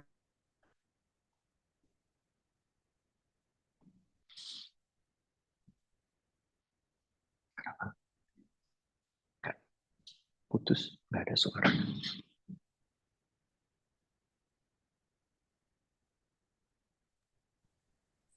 Sorry, I'm repeat again, Mr. Andy. Yes, please. Yeah, yes, please. Okay. From Sabina Darasinta, threats cannot be eliminated but minimized. How can we minimize these threats so they don't affect our path so success? Thank you. Sorry, it was broken up just now. Are you saying that threats, yeah, like the SWOT, like the strength, weakness, opportunity, and threats, right? Yes, right. Okay. I think that's why I don't for a person like us, I don't use the term SWOT. SWOT is for business. Yeah. Somebody might not agree with me, but I think we see weakness and strength. Yeah. Threat is different. Yeah. But maybe I define it as weakness as a threat to us. Yeah. I think when you overthink, when you not have the confidence, yeah, when you are not taking risks, I think that's a threat. People who are afraid to progress. Yeah. All winners, all successful people, they are risk takers. People that are curious, people that want, that have the drive, that have the ambition. I'm sure with the right variable, again, there are a lot of variables to be successful. When you have the will, how can you be, let's say, how can you be a software engineer if you don't try? How can you be a PhD if you don't even try? So I think, don't think about the threat. That's why I said, identify your weakness. You know it. You localize it. Then you find your strength. All humans, all persons have strength. Then you go to school. Then you go to the right community. You go to the right organization. You go to the right clubs. Yeah. To explore, to expand your strength. From there, then you know that, okay, I want to be a painter, yeah, or a carpenter, yeah, or even a basketball player. Yeah. You have to know what you want, then you go for it. Don't be too reserved. I think that's it. Okay, thank you for your answer, Mr. Andy. I wish Miss Sabina to clear for your answer. Okay, maybe we are finally come to the end of the panel session. But before we close, let us summarize Mr. Andy presentation. Embracing a bright future requires us to take proactive steps towards positive change and growth. The keys to success include knowing SWOT, knowledge, networking, mentoring, focus, and faith. This involves adopting a mindset of optimism, innovation, and continuous learning. By embracing a bright future, we open ourselves to new opportunities, challenges, and possibilities. Okay, it's time to award Mr. Andy the certificate on behalf of the webinar committee. Thank you very much, Mr. Andy, for your attention. Thank you so much, and thanks for having me. Okay, see you, Mr. Andy. Thank you once more. Okay, I'd like to thank you once more for Mr. Andy again for the informative and interesting presentation. And thank you to all of participants for your active participants. Please give a round for applause, Mr. Andy, and all of you. Thank you. So I will return the floor to the MC, Miss Lamria. Thank you. Distinguished guests, ladies and gentlemen, before we conclude, please listen to final remarks from the chairman of the International Webinar Committee. To Mr. Chandra Gudianto, the floor is yours.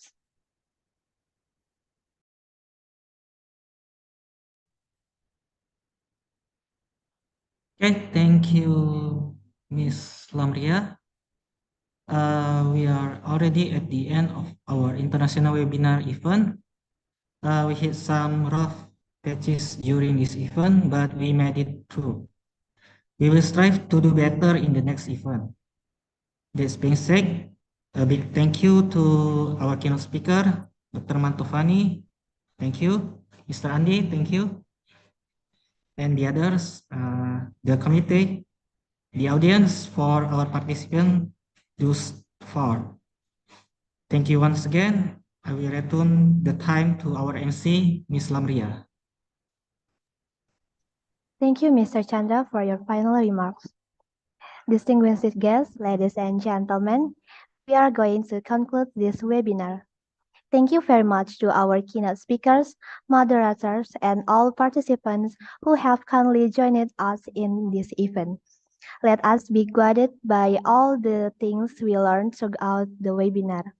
I hope we are able to implement the lesson we learned to influence our future. As a traditional Indonesian saying goes, jika ada jarum yang patah, jangan disimpan di dalam peti. Jika ada silap dan salah, harap sudi maafkan kami, which roughly means please forgive us for our shortcomings. Till we meet again, perhaps in the next conference, have a wonderful rest of your day.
Tim Hook.